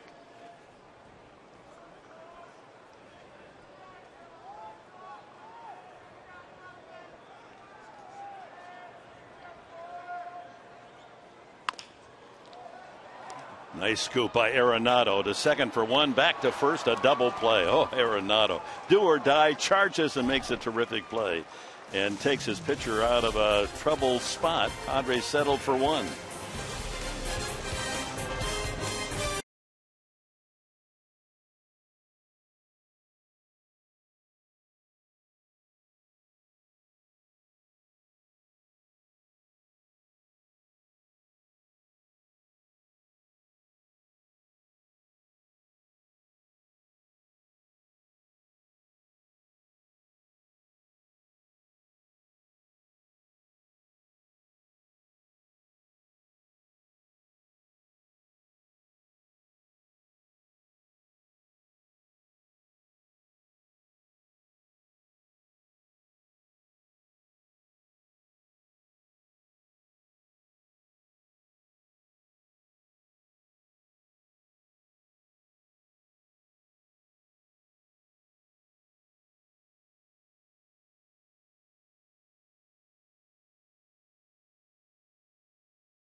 They've left 5. Rockies just the 1 run on 2 hits, Arenado's home run, and they trail 3-1 as we look ahead to the Padres' #1 draft pick a couple of years ago, Hunter Renfroe, and his progress in the last 2 years. A home run hitter, and he has been especially effective since they moved him from San Antonio AA to AAA El Paso and helped the Chihuahuas charge into the Pacific Coast League playoffs. Well, the success that the Chihuahuas have had, the El Paso Chihuahuas, and it's been correlated to Hunter Renfroe coming up to AAA and powering the baseball. The RBI production is very good, 78 RBIs combined on AA and AAA. That is good production in the minor leagues. And with each level going up in every category. I mean, that's a great sign. 21 to 20 home runs, but still 20 plus. You know, guys, you think about, too, the manager down in El Paso that took over for Pat Murphy, Jamie Quirk, is also a guy that spent 17 years in the big leagues, and the experience that he can lend to a Hunter Renfroe is so important. And that team has played really well for Jamie Quirk. Rafael Inoa will pinch hit for De La Rosa to open the 6th inning. De La Rosa fortunate to get out of his 5 innings with only 3 runs scored. The Padres twice had the bases loaded, no one out, and only got 1 run out of each of those 2 innings. You know, one other nugget on Hunter Renfroe. Prior to this year, going into this year, he was voted best power hitter in the Padres system and also best defensive outfielder. So not only from the wood standpoint, but defensively and the hose. Got a big arm. Inoa 0-2. Well, Justin Upton, it figures, is going to be a free agent and probably a little too expensive for the Padres to be able to sign. So somebody's going to have to fill that void. And the plan all along was you hope that Renfroe progressed enough that he could take over that spot. We'll see. Strike 3. Inoa caught looking, and that's the 5th strikeout for Ross. Well, it looked like it was a fastball to Inoa, and we're going to feature the fastball, the location of the fastball. Watch it out of the hand. Look at the glove of Austin Hedges. Hits it inside. How about outside? Hits it. And then this is really a good one here. Bury it inside there. Get in there. 2-seam movement. Comes back over the inside part of the plate. Dickerson doesn't like it. He doesn't have to like it. Blackman, first ball swinging, sends it high to the right side. Jerko waiting for it. That's the kind of situation that a pitcher likes. 1 pitch, 1 out. 2 away now in the 6th inning. 11 straight retired by Tyson Ross. And we remind you that our closed captioning is brought to you by Wiener Schnitzel. Corey Dickerson has flied out and struck out. You know, Bob Melvin, you see, the Oakland A's signed him for 2 more years. He's inked through 2018 as the skipper of the A's. Yeah, not typically extended when you're in the last place team, but for Bob Melvin, he's done a nice job with those guys in years past. Gone through some troubles this year, but he's had a lot of success at the big league level. Good manager, knows the game. Good working relationship with Billy Beane.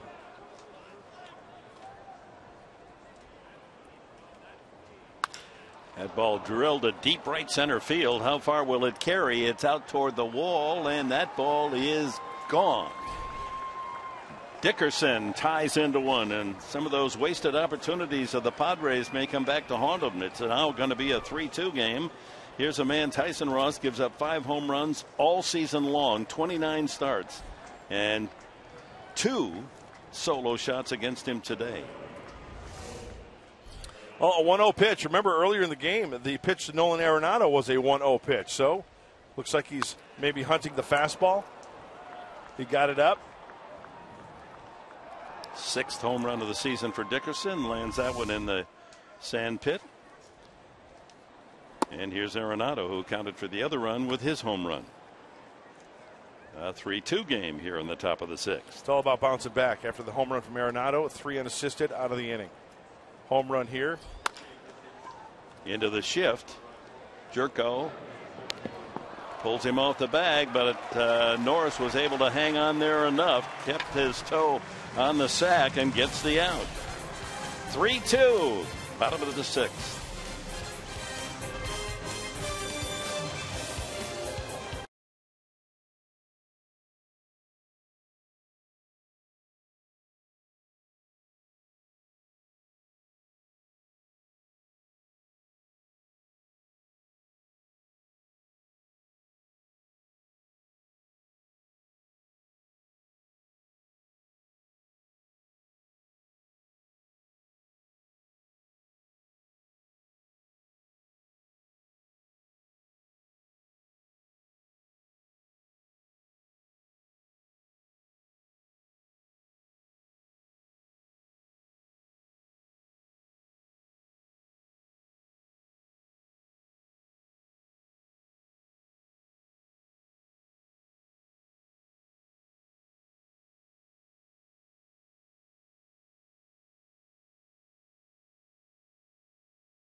Football season, and Mark Sweeney's all fired up. Today on Aztec Football with Rocky Long, get to know senior J.J. Whitaker. Plus, Coach Long shares his perspective on the Aztecs' first road game against Cal and those Bears up there. Hey, Dad.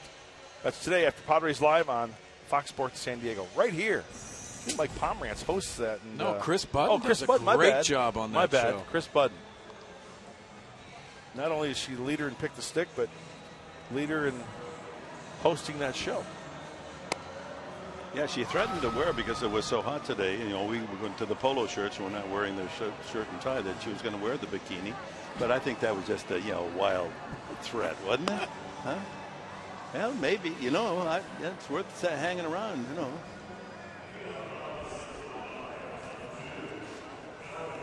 It's bikini weather, that's for certain. I was going to wear the Speedo today. Yeah, that would have been a great look. Right.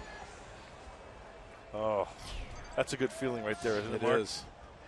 That ammonia water they have in the bucket in the dugout. Melvin Upton has struck out and walked today. Scott Oberg pitched last night, an inning, no hits, and gave up 1 walk.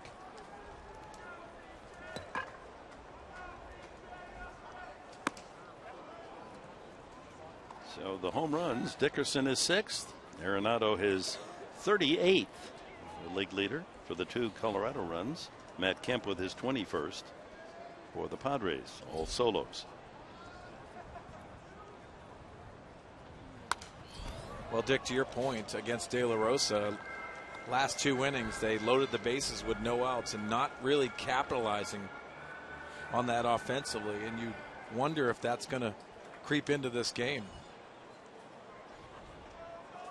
And they were that one big hit away from breaking it wide open. Breaking ball in the dirt, 2-2. Well, here's an opportunity because Scott Oberg, more hits than innings pitched. He can get a little while, 25 and 48 innings, and they're hitting .274 off the right-hander.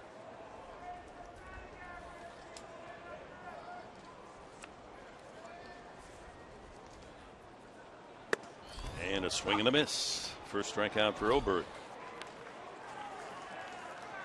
Well, the Cardinals, with a 4.5 game lead over Pittsburgh in the NL Central, they're in Cincinnati tonight, and they've got some good news. That big first baseman Matt Adams is off the 60-day DL. He had that terrible quadriceps injury, and that's a big bat to add to the lineup. And I don't know about Matt Holliday. Do you think he'll be back before the playoffs? I think he's going to be back. Tough play here. Arenado able to make it, and Barmes is out. Oberg wisely getting out of the way of the Gold Glove third baseman. Well, here's our National University standings. As we look at the division leaders, the Mets now jumping away from Washington. 7-game lead. The Cardinals, the winningest team in the National League with 88, 4.5 up on Pittsburgh. That's the most contentious of the three divisions. The Central, the Cubs with 80 wins. And LA has 80 wins, 8.5 games in front of San Francisco. The Giants now only 4 games above 500. Well, two things to think about, too. Obviously, the wild card, who's going to be the Central and who's going to have that home playoff game. Yep. But I really do. I think Pittsburgh can put a charge and possibly win that division. I think so, too.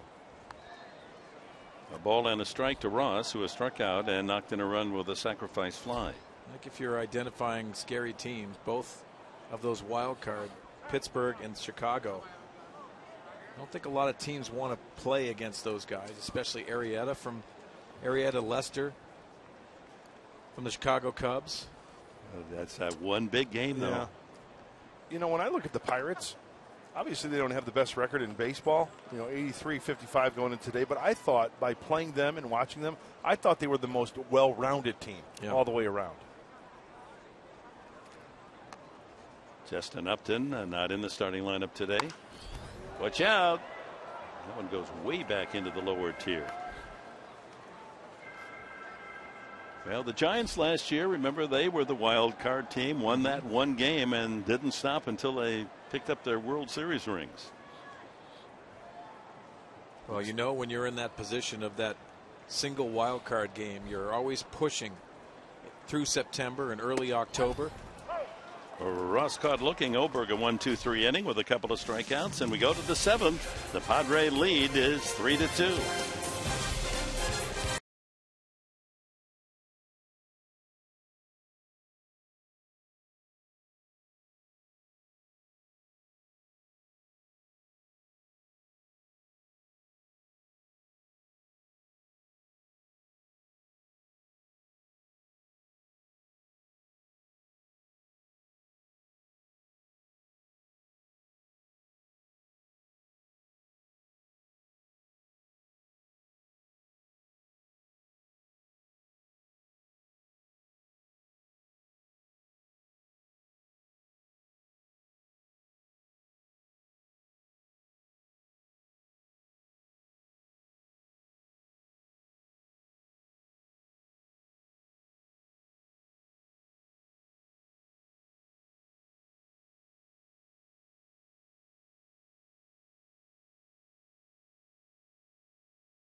Home Plate Club, and in here is Padres Luxe. This is where you can find kind of the nicer merchandise items you want to buy, but I'm going to show you my favorite thing in here.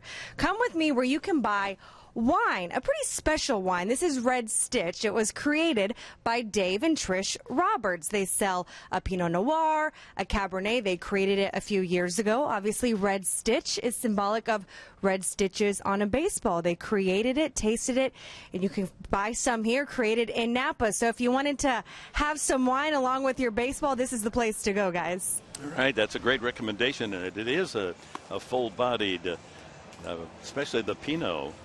Yeah, they're very proud of that. Had a high rating, I believe it got a 93 rating. I give it 10 stitches.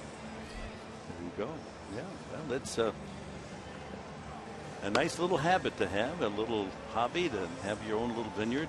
Dave and a few other Major League ball players have collaborated on a Napa vineyard, and his wife knows more about wine than everyone in this booth. That's for certain. She has passed her first round of tests to be a sommelier. Carlos Gonzalez, then Willeen Rosario, Ben Paulson, some power facing Ross, who uncharacteristically has given up a couple of home runs today. Dickerson and Arenado. Gonzo with 36 homers on the season. Boy, Tyson doing a great job as far as pitch count is concerned. From the first inning on, the pitch count goes like this: 11, 12, 11, 14, 12, and 9. Well, that's what happens when you don't walk anyone. Yep. 2-0 to Gonzalez. And the home run chart, where does he like it? He likes it down and away. And down the middle isn't bad, but he likes to get extended. And there's the ball away, and it's hit deep to left field. Myers into the corner, running out of room, and all the way out of room. That's into that short porch in the left field corner. Gonzalez with a home run, the third against Ross today to tie the game. And how do you figure that? 5 home runs in 29 starts, and 3 home runs today off Tyson Ross. Gonzalez with his 37th. He found the shortest part of Petco Park, just into that little high corner at the 336 mark. And when you look at contact, we just showed you the home run chart. Middle away, he likes to get extended, and Will Myers hoping to play the carom. And look at the ball, looks just off the top of the wall and goes into the stands. So those wasted opportunities, bases loaded opportunities for the Padres now come back to haunt them, as the Rockies, using the solo homers, have pulled even. Measured just long enough by Cargo. Rosario 0-2. Tapped to the mound and struck out.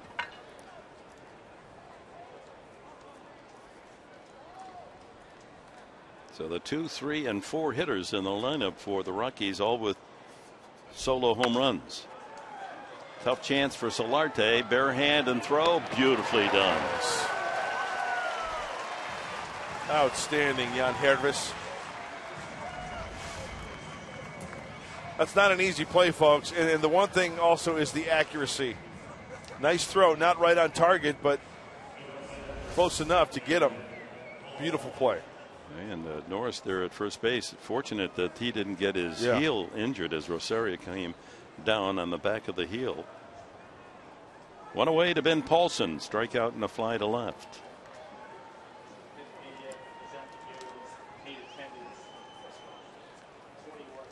Paulson, a strikeout and a fly ball to left.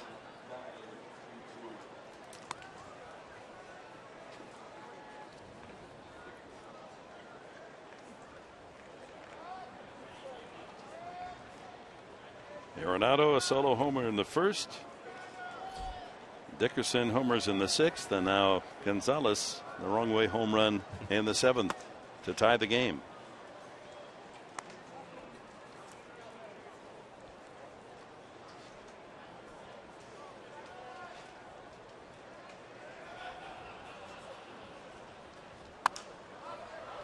Behind the plate popped up, and Austin Hedges has the easy out. 2 away. Well, they announced the attendance as 21,922. But obviously not nearly that many in the ballpark today. But those are tickets sold. Yeah, you know what I heard earlier today? They're including the game that was rained out. They took those numbers. Okay, all right. Plus those that walked up to see the game today. Yeah. Okay, that figures. Christian Adames, single and a ground ball to second.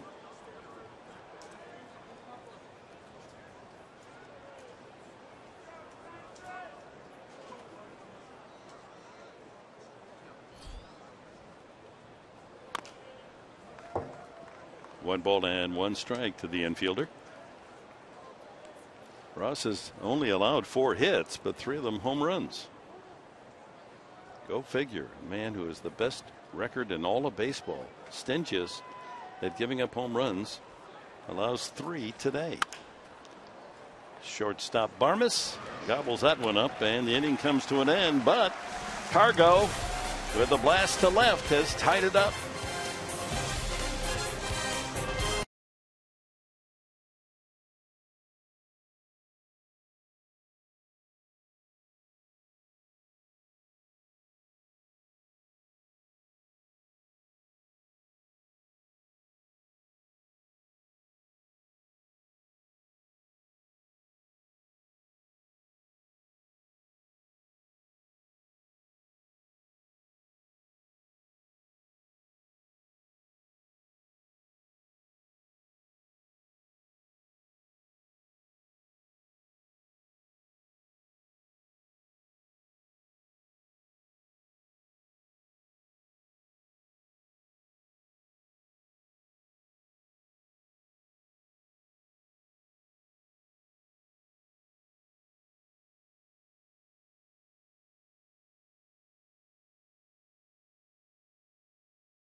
Our Harris game summary. Nolan Arenado, the National League leader in home runs, hit his 38th in the first inning for the early Rockies lead. Matt Kemp would tie it up for the Padres in the fourth inning with his 21st home run of the season. Padres would add a run. Tyson Ross on a sacrifice fly with the bases loaded in the fourth. It was 2-1. Padres added a run in the fifth inning on a couple of singles and a sacrifice line drive by Derek Norris, and then the home run by Dickerson made it 3-2. And then Cargo to left field find the short porch off the top of the wall in the about 336 feet from home plate to tie the game. So home runs for the Rockies, and the Padres with bases loaded opportunities not able to take it full advantage. And Jorge De La Rosa now is off the hook. Hey, sweating to the oldies. Yeah, you go. 5-yard penalty there. Backfield in motion. Big backfield in motion. Alexi Amarista is going to hit for Tyson Ross to open the seventh, and the new pitcher is Justin Miller for the Rockies. Check that, it's old habits. Ninth man in the order is not Ross, it's Austin Hedges. Amarista batting for Hedges, who went 0 for 2, a ground out and a strikeout. Amarista pinch hit last night.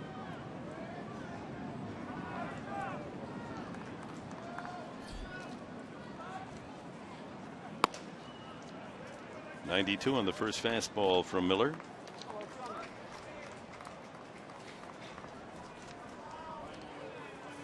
He pitched an inning and a third in game 1 of the 4-game series and struck out all 4 outs in 1 and a third.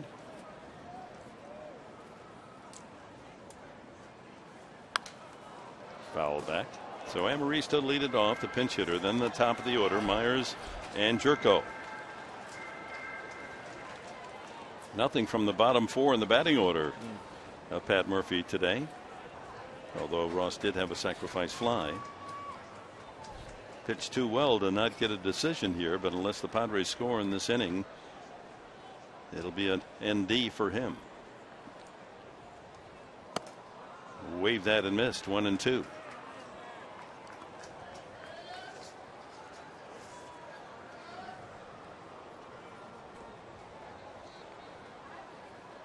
Miller with an ERA of 3.86. Boy, he's been up and down 4 times this year for the Rockies. That's got to weigh on you. But batters hitting only 183 against him.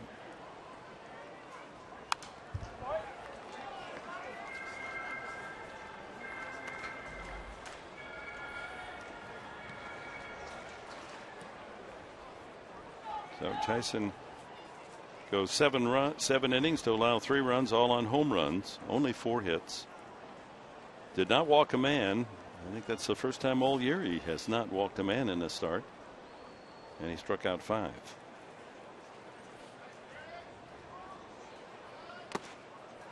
Two and two.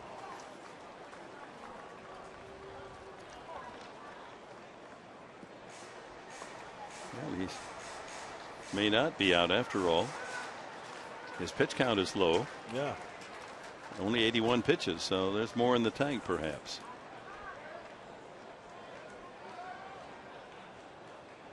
Still looks like he's in game mode, huh? Mm-hmm. Tough to tell.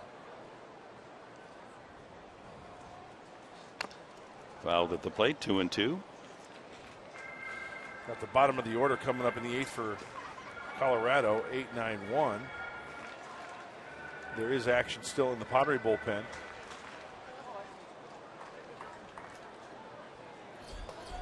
Joaquin Benoit getting a workout. He's your 8th inning guy. Willie Blair, the bullpen coach, in constant conversation with Darren Balsley on the same page. Scouting reports. Another foul, Amarista. It remains 2-2 against Justin Miller, a product of Bakersfield, California, and Bakersfield College. Came up to the big leagues last year with the Detroit Tigers. Pitched 8 games. we've seen so far, he's got good stuff.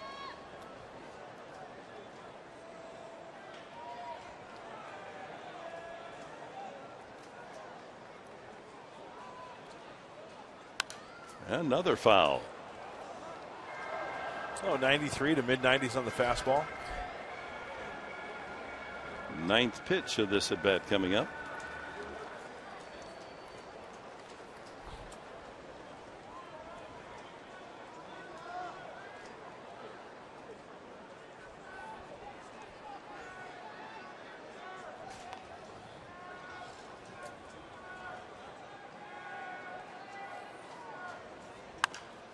And another out of play. Nice catch made by a fan, barehanded, second deck.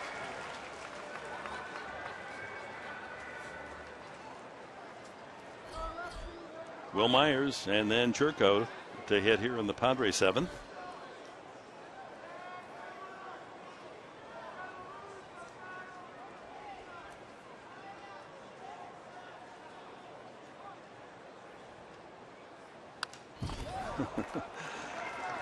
Wearing Miller out.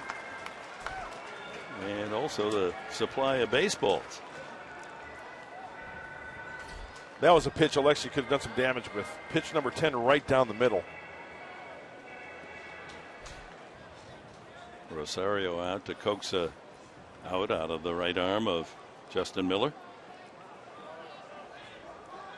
Well, tomorrow night the Giants will host the Padres up at AT&T Park. 6:30 our TV time here on Fox Sports San Diego. Andrew Kashner will be on the mound for San Diego against Jake Peavy. Peavy is 5-6 this year. We'll see Bumgardner on Saturday against Kennedy.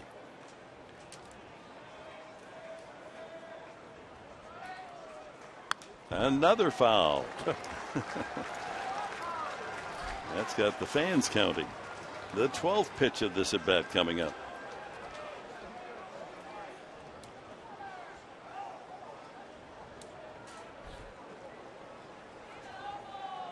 Joe Panik is off the disabled list for the Giants. They missed him.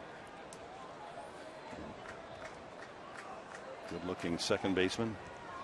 Good hitter. Rosario wants it down. And finally, Amarista goes down swinging. So all 5 outs recorded by Justin Miller in the series have been strikeouts. Well, we're going to keep our promise. Earlier in the game, we told you to hashtag SD strongest fan for the strong fan photo of the game. And what do you know? Joyce, thank you very much. And how nice is that with Will Venable, now a Texas Ranger, tweeting and showing some love for Will Venable. Appreciate that. So, hey, stay tuned for next time. Brought to you by T-Mobile. Tweet us out. Have some fun at the ball yard. Show us what's going on. Texas is trailing Seattle 5-0 today. The only other game underway. They're in the 7th inning up in the Emerald City. Strike one to Myers, who has walked, struck out, and singled and scored in the 5th inning. Came in on Derek Norris's sacrifice fly.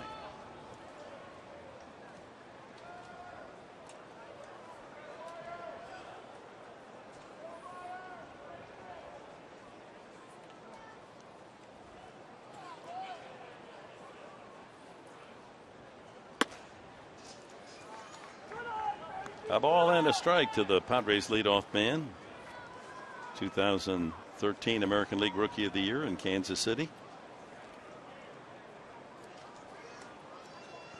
Then was traded to Tampa Bay for one James Shields.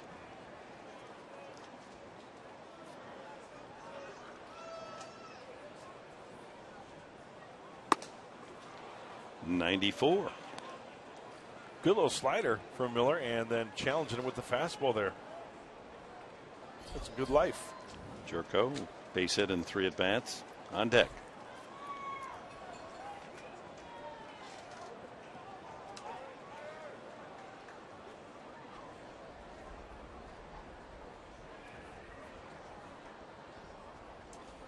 Slider. Count levels at 2-2.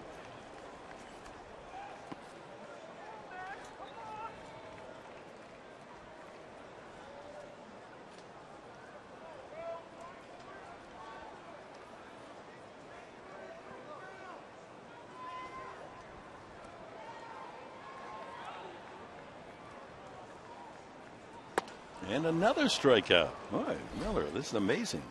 6 outs in the series, all 6 strikeouts for Justin Miller. Chris Budden, what do you have for us? Well, Yonder Alonso will not accompany the team on this road trip when they leave this afternoon. He is right now suffering from a stress reaction in his lower back, so he's not doing any baseball activity right now. When you look at the schedule, by the time he lets that heal and then he starts any kind of training program, Assistant General Manager Josh Stein said it's unlikely that he'll be back this season. So he will not go on the road trip right now. All right, thanks for that report, Chris. Well, Alonso's season apparently over. Finish at 282. 5 home runs and 31 runs batted in for the first baseman. Jerko popped up, struck out, and singled.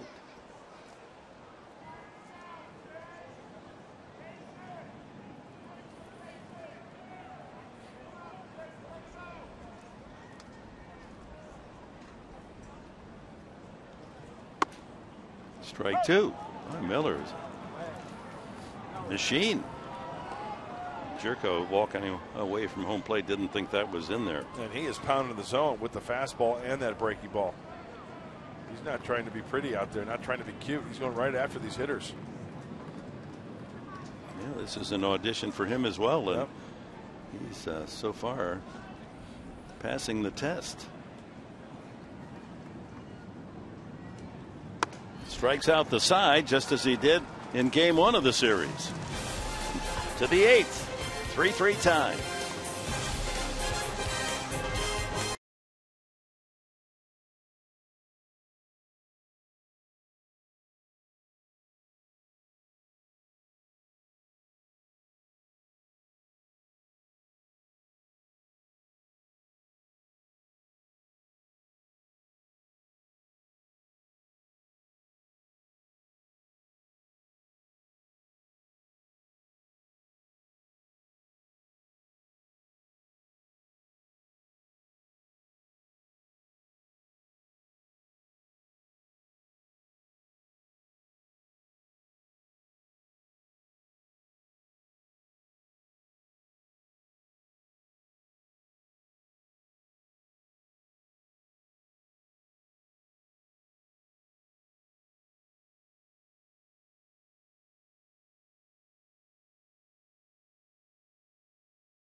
It's a 3-3 ball game right now, top of the 8th. Mark and I are working on Padres Live, the post-game show, which will be brought to you today by Cox Communications. Tyson Ross getting through it uncharacteristically, giving up the long ball, and now it's a battle of the bullpens. Yeah, not since Saturday, Joaquin Benoit has pitched against the Dodgers, so he is rested, and good to see him out there today. Also, Craig Kimbrell, get them the lead and get it to Kimbrell. When we see on Padres Live, the post-game show, we're also going to be joined by the Fox Sports San Diego MLB insider, Scott Miller. He'll be along in a couple of moments. He gets you set for what looks to be the wild card game. He has the pitching matchups. Should this be the matchup, in fact, the Pittsburgh Pirates and the Chicago Cubs? We'll talk about that. And we'll get you set for the Giants series as the Padres head out on the road. Now let's get you back to Dick Enberg and Mark Grant. Gentlemen. All right, M&M, stay with us. They'll have all that you want from baseball on Padres Live, the post-game show. Several changes for the Padres here in the top of the 8th. Benoit comes in. Tyson Ross gets 7 innings of work, 3 home runs, spoiling his day. Amarista stays in the game in left field. Myers moves from left field to first base, and then Norris from first base to behind the plate. The numbers for Benoit. He's had good success against both left and right-handed hitters. A 154 batting average against him overall. And as Mark Sweeney just mentioned, the last time out for Joaquin was against the Dodgers back on the 5th. So he's had some good rest. Needed it. He had some stiffness in the back. Yep.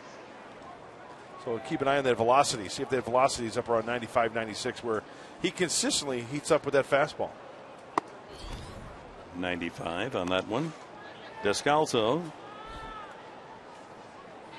And then the pitcher spot, Miller due next. We'll see whether or not they'll pinch hit for him.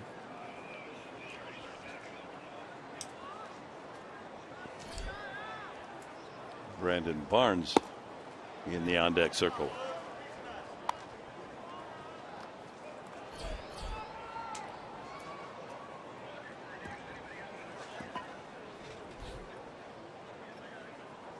Two balls and a strike. Benoit working on Descalso, leading off the Rockies' 8th. High pop up, out of play.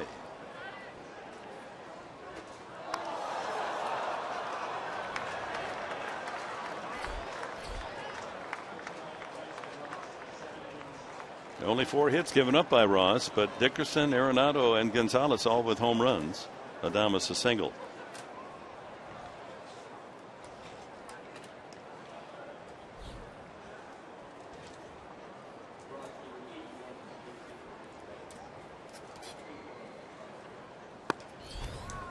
And a full count. Tyson Ross with 81 pitches and was significant. He did not walk a man. So 3-2.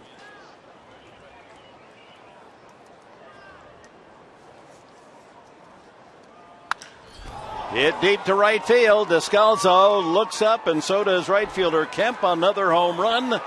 The 4th today by the Rockies, and they take the lead 4-3. Descalso's 5th of the season. Ouch. It was a 3-2 count. So from Benoit's perspective, I'm guessing trying to locate a fastball, have him earn his way on. Let's see what the pitch is. It was a fastball, and it leaks down the heart of the plate, elevated. And so ironic, as Dick just mentioned, 4 runs for the Rockies this afternoon, all on the home run. 4 solo shots. Brandon Barnes now the hitter. Pinch hitting for Justin Miller. Padres glad to see Miller leave. All he did was strike out everyone he faced. Struck out the side in game 1 of the series, and then continued right here today. Struck out the side, so 6 straight punch outs, and he also had an earlier strikeout in his 1 1/3 on Monday night.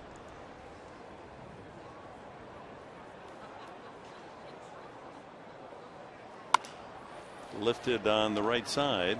Coming down is Myers calling, and in foul territory makes the catch. 1 away. This copyrighted telecast is presented by authority of the San Diego Padres. It may not be reproduced or retransmitted in any form. And the accounts and description of this game may not be disseminated without the express written consent of the San Diego Padres.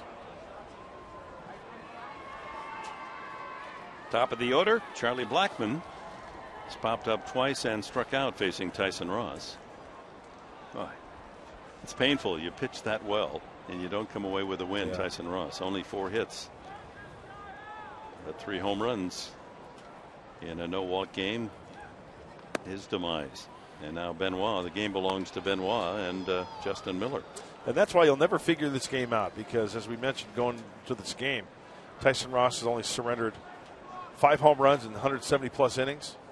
And this afternoon just got some pitches up, and the Rockies taking advantage of it.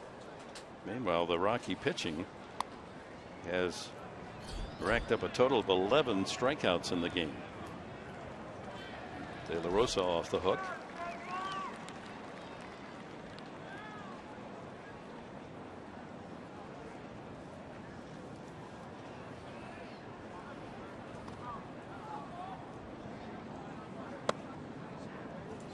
Yeah, Tyson pitched well. I mean, he made some great pitches.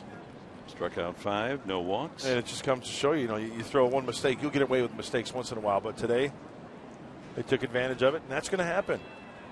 And on a day where the temperature's up in the mid-90s, the ball really flying. The home run that really hurts is Gonzalez' home run to left field. Yeah. That normally doesn't go out. That top of the fence right at the 336 marker. But they count just as much as the 420-foot shots right there at the Seimer sign.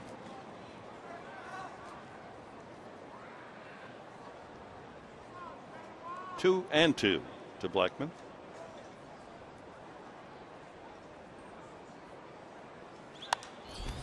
Late swing. So 5 home runs today, 4 by the Rockies. That's 153 for the season here at Petco. Second most in the 11 years of play here at this beautiful ballpark. 167 in 2006 were hit.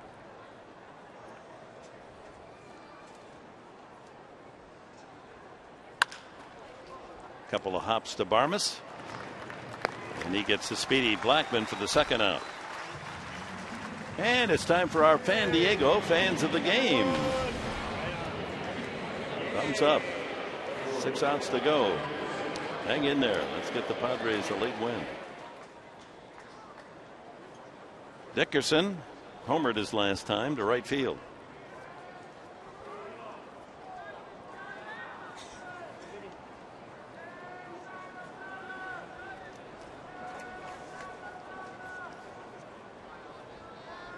With 4 home runs today, the Rockies have hit 167 for the season. Yeah, going into today's game, second in that category, in the home run category for home runs. Padres have 131.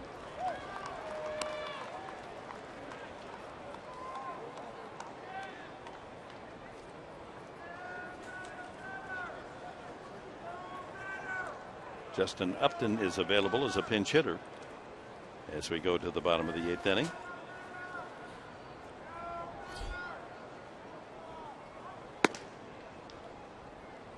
Change up, 1-1.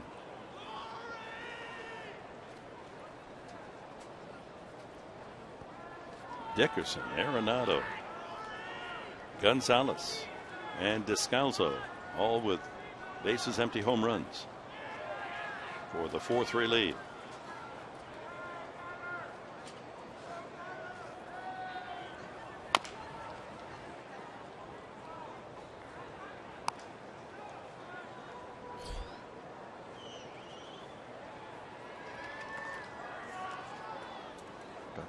Rockies have missed the services of Dickerson this year. He's been limited by injury.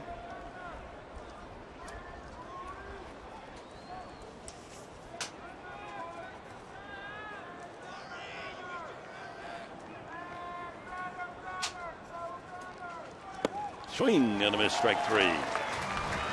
But the leadoff home run by Descalso, and it's the Rockies in front 4-3.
Padres baseball, brought to you by Petco.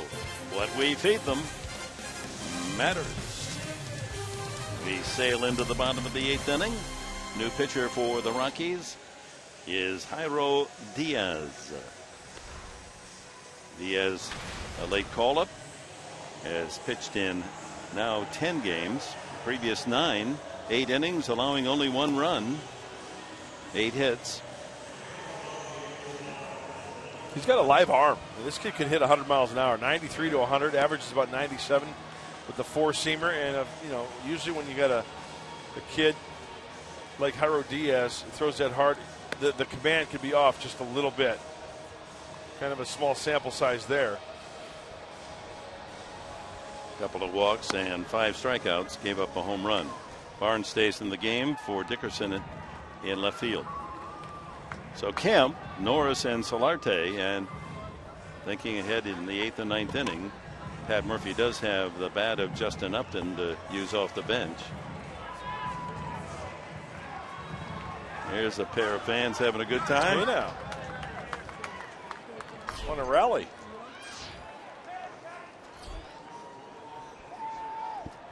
Hey, base runners, bloop and a blast. A blast and a blast. Kemp, a single, his 21st home run, and a walk.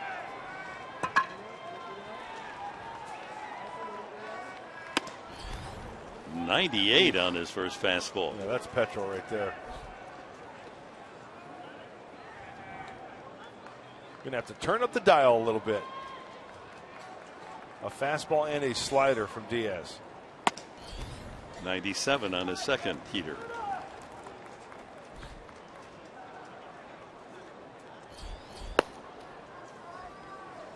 Kevin Quackenbush, and is that Craig Kimbrell, the other right-hander throwing? Yep. 2-1 to Kemp.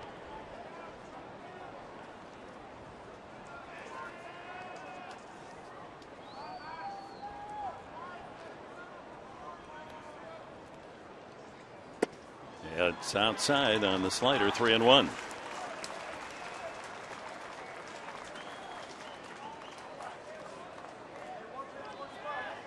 Jairo with pyro, huh? Yeah, he's got some serious gas.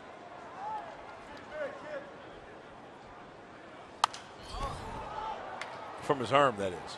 The velocity. Gotcha. Thank you for clarifying. Like that might have been ball 4. Derek Norris is on deck. So tough to lay off that high fastball. That high fastball is just up around the letters. Yeah, pretty good pitch according to Fox Tracks, brought to you by Nissan. No, that was a strike. And he checks his swing. Did he go? Yes, he went around. Well, that's the 5th straight Padre to strike out.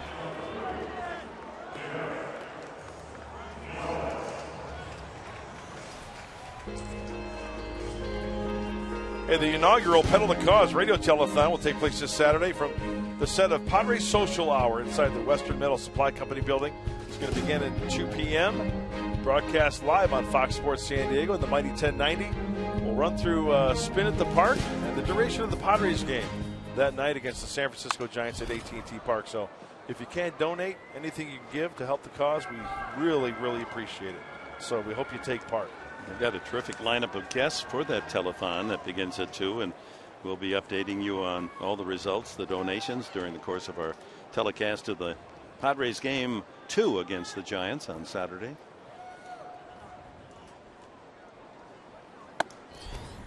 One and one to Norris. 1 for 2 with a sacrifice fly, and he scored a run today.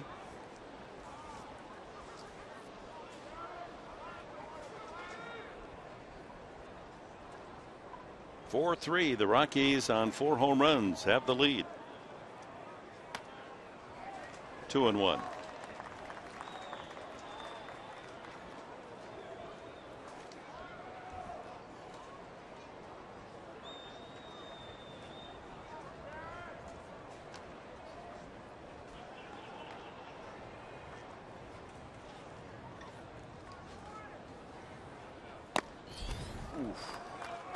That hit off the shin guard? Sounded like of it. Rosario? Man. 3-1.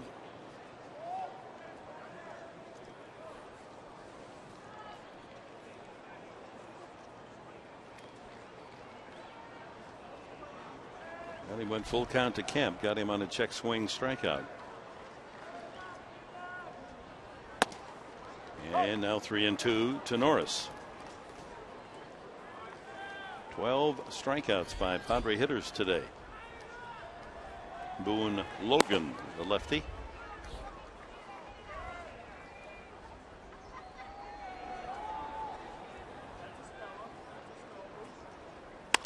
Ground ball, Arenado. And the rest is, oh, a little high, and he's safe. We're going to say the rest is easy with Arenado over there at third. All but flawless, but an errant throw. Full first baseman Paulson off the bag. Maybe that's the break the Padres have been seeking, the first error. Yeah, take advantage of that miscue. Once again, good hustle by Derek Norris. You're always going to get 90 feet out of the Padre catcher / first baseman. And, oh, that was close. Jose Valentin, the first base coach, helping out umpire Mike Mchlinsky.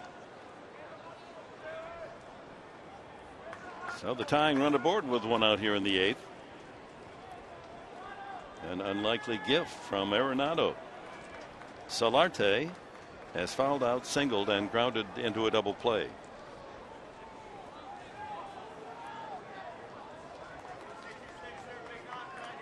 '12 home run season for Jan Hirvis.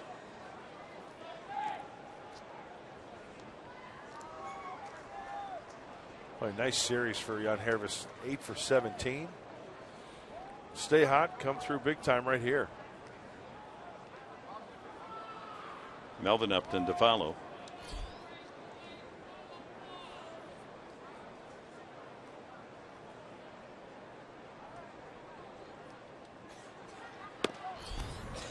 Strike one. Well off the plate, but called a strike by Winters.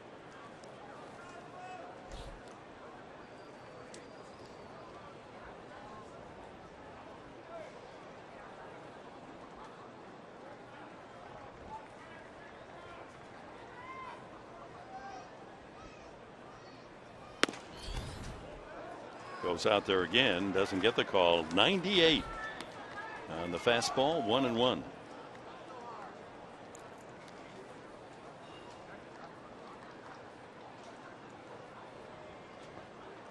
Final in Seattle. Mariners shut out the Rangers 5-0.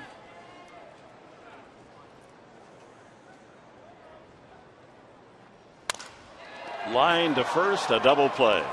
Now that's the second double play off the bat of Solarte. That one just tough luck. Right to the first baseman and easily able to reach back and get Norris, who is off the bag. To the 9th, 4-3 Colorado.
Stay tuned after our telecast here from Petco Park, Aztec football with Coach Rocky Long as they meet the Cal Bears on Saturday. And then behind the bold, Nick Hardwick doing a great job in giving you insights into the Charger season. And the interview with Phillip Rivers. And then San Diego Prep Insider, Aztec football. Plenty of football coverage after baseball this afternoon. Ninth inning, Kevin Quackenbush on the mound will face Arenado, Gonzalez, and Rosario.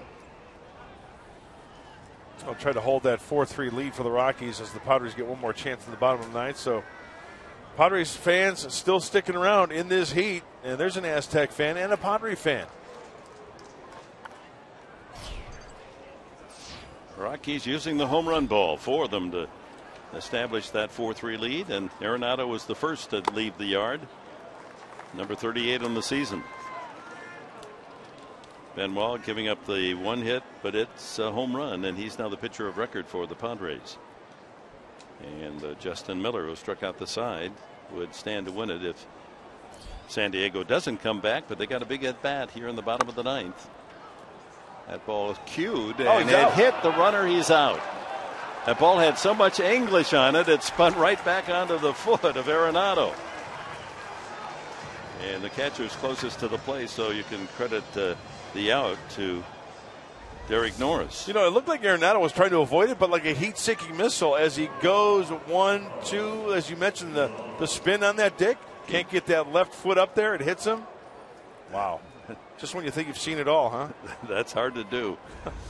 Arenado said, I'm attacked from the rear. I didn't know where'd that ball come from. How'd that hit me? This great game of baseball. I love it. Padres will take the out. Here's Gonzalez. It is 37th homer of the year in the 7th. That was the short porch homer in left field. High strike. So the Padres in the bottom of the ninth have scheduled Upton, Barmes, and the pitcher's spot.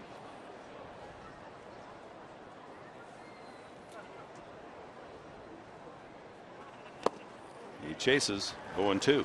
So if you're going to score that one at home, one unassisted, the pitcher being closest to that play when the ball was struck or when it hit Arenado. So he could have given it to the catcher or the pitcher. The official score rules that the pitcher was closest. High fly ball slicing into Souvenir Corner. Did he miss it? Yeah, he did. That's what happens. He set it up for the fan behind him, though. Give. Good effort, though. Did look like he tried to use two hands.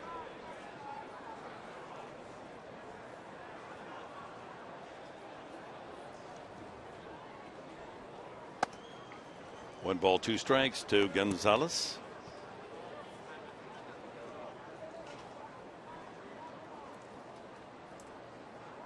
This team, even without Troy Tulowitzki, still that's a tough lineup. Not many easy outs.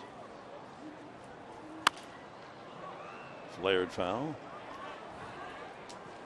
Well, going into this series, I mean, it's amazing the categories for the Colorado Rockies. I mean, first in average, first in runs, first in stolen bases, total bases first, triples first, RBIs first, but you got to pitch.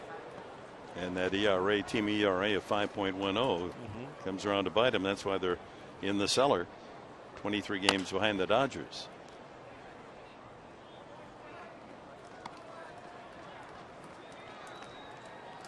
The trouble, you know, when you get a reputation and it's well earned, of pitching in Coors,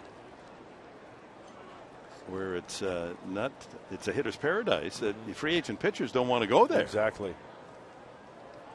No matter how much money you may be dangling. That's why you hope you get guys like Jorge De La Rosa, who loves to pitch at Coors Field. He prefers, and this has been documented, we've talked about it many times, he prefers pitching more at Coors Field than he does on the road. Yeah. Says his breaking ball breaks too much when he's on the road. And the numbers to prove it. John Gray, maybe he's one of those guys who can develop into a successful pitcher. 5 good innings, shutout innings the other night. He goes around, strike 3. 2 away, and it's time now to check on our Cholula flamethrower. And Kevin Quackenbush, he's not overpowering, but he'll touch 92. That's mild chunky with a little bit of bite to it.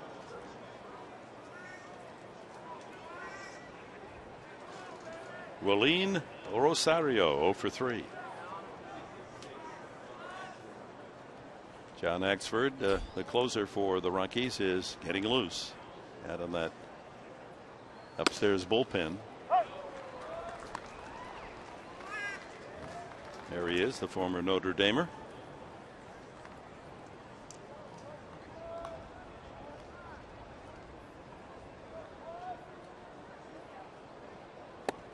Check swing on the breaking ball. 0-2. Good curveball.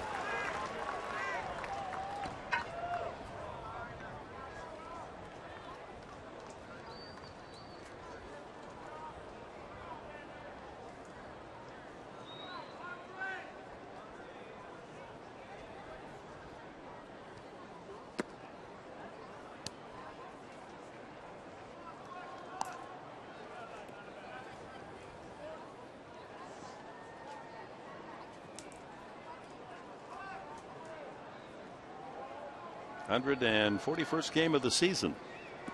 Down to 21 after today. Strike 3 called. Fastball caught Rosario looking. A couple of strikeouts for Quackenbush in a 1-2-3 inning. Here come the Padres. Rally time in the 9th.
Night, our game time 6:30 here on Fox Sports San Diego. Andrew Kashner 5-14 on the year against Jake Peavy, the former Padre right-hander. He is 5-6.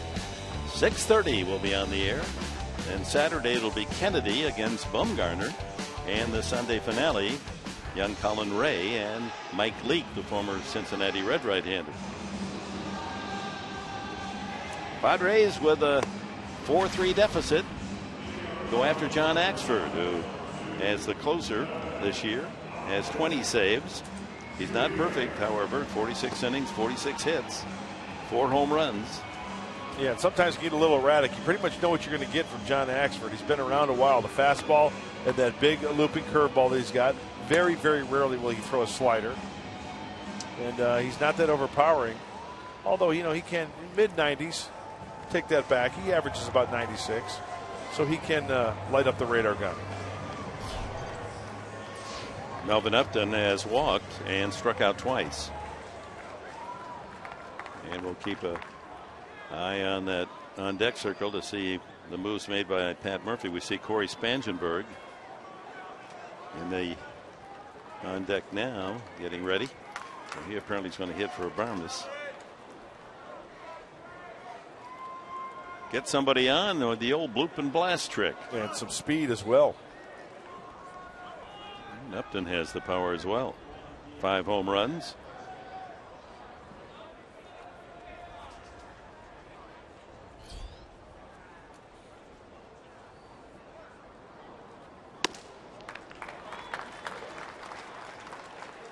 .88 on the first delivery. That's that slider I was talking about. Very rare. Maybe shows it early in the count.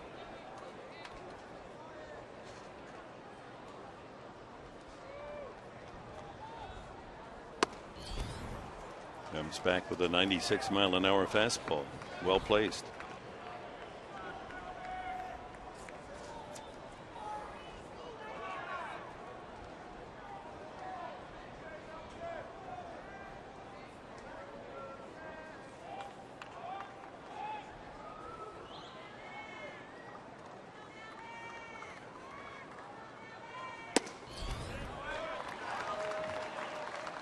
Plenty of heat, but wide, 2-1. And the fastball's pretty straight, too, from John Axford. You take a look at the last 3 outings. 2 2/3. Only 1 hit. Pretty good on the walks as well. Made his name with the Milwaukee Brewers under Trevor Hoffman. Threw that one through the swing of Upton. 2-2.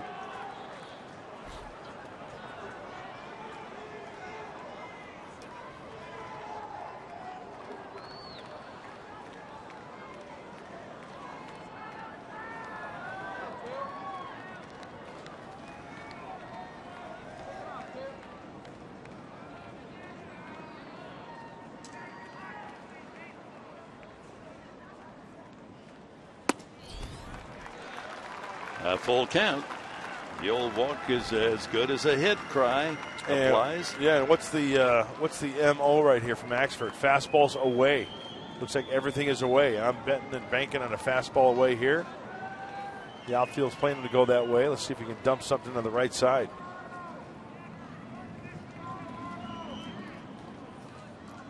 Fastball away.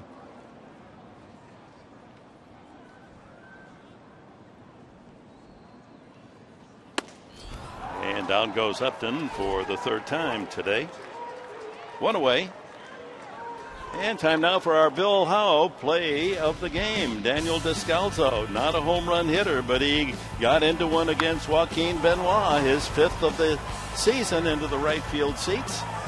Well back, and that's the difference in the game, 4-3. The 4th home run for the Rockies today, following the solo shots of Arenado, Dickerson, and Gonzalez. Brett Wallace grabs a bat, and he will be the pinch hitter for Clint Barmas.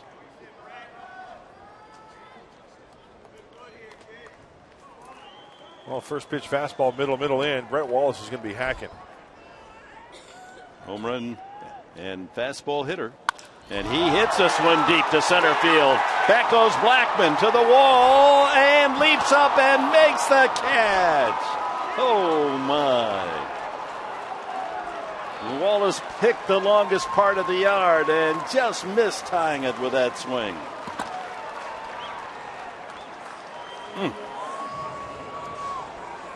Well, there it is. First pitch fastball. He wanted it away. Boy, that ball leaks right down the middle of the dish. And Blackman, tough to tell if that one, I think he kind of, I don't know if that one would have been out, but he gave it a ride. Justin Upton with 2 outs here in the 9th inning. That's for the pitcher, Quackenbush. And the Padres, he actually has 24 home runs, not 20. So he's the top home run hitter for the Padres.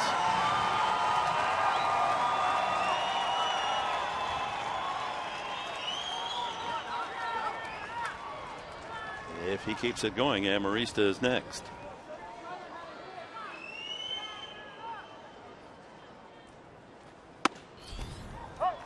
.99 from Axford.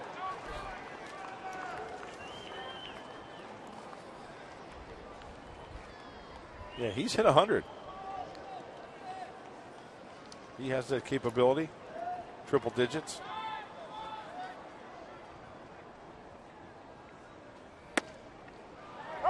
Outside corner. Upton thought it was wide. 2 strikes the count.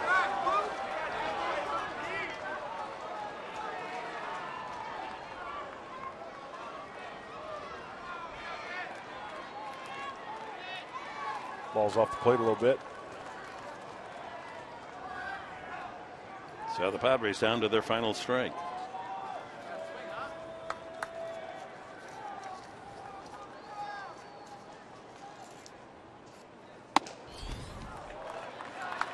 '98.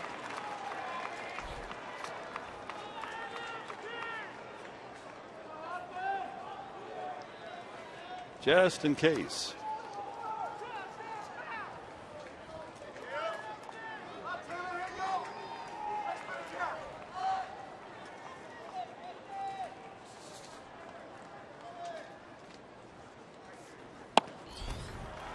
Blown away, 2-2.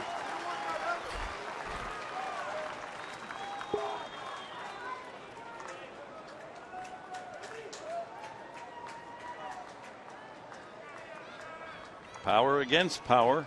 The power arm of John Axford against the power home run bat of Justin Upton.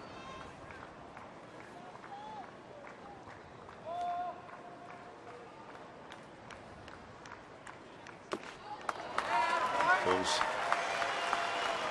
like a slider or a cutter. Everything's away.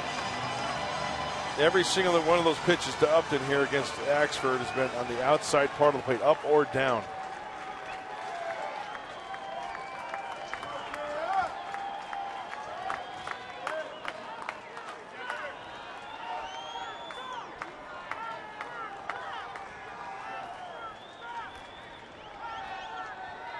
Got to be another fastball, don't you think? I would think so. He's blown the fastball by the right-handed hitters. I don't think he wants to try to be cute, throw a breaking ball up there and walk him.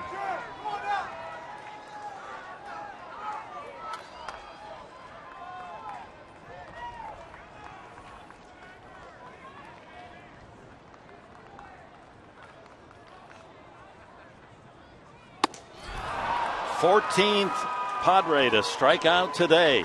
The combination of 4 home runs and strikeout pitching by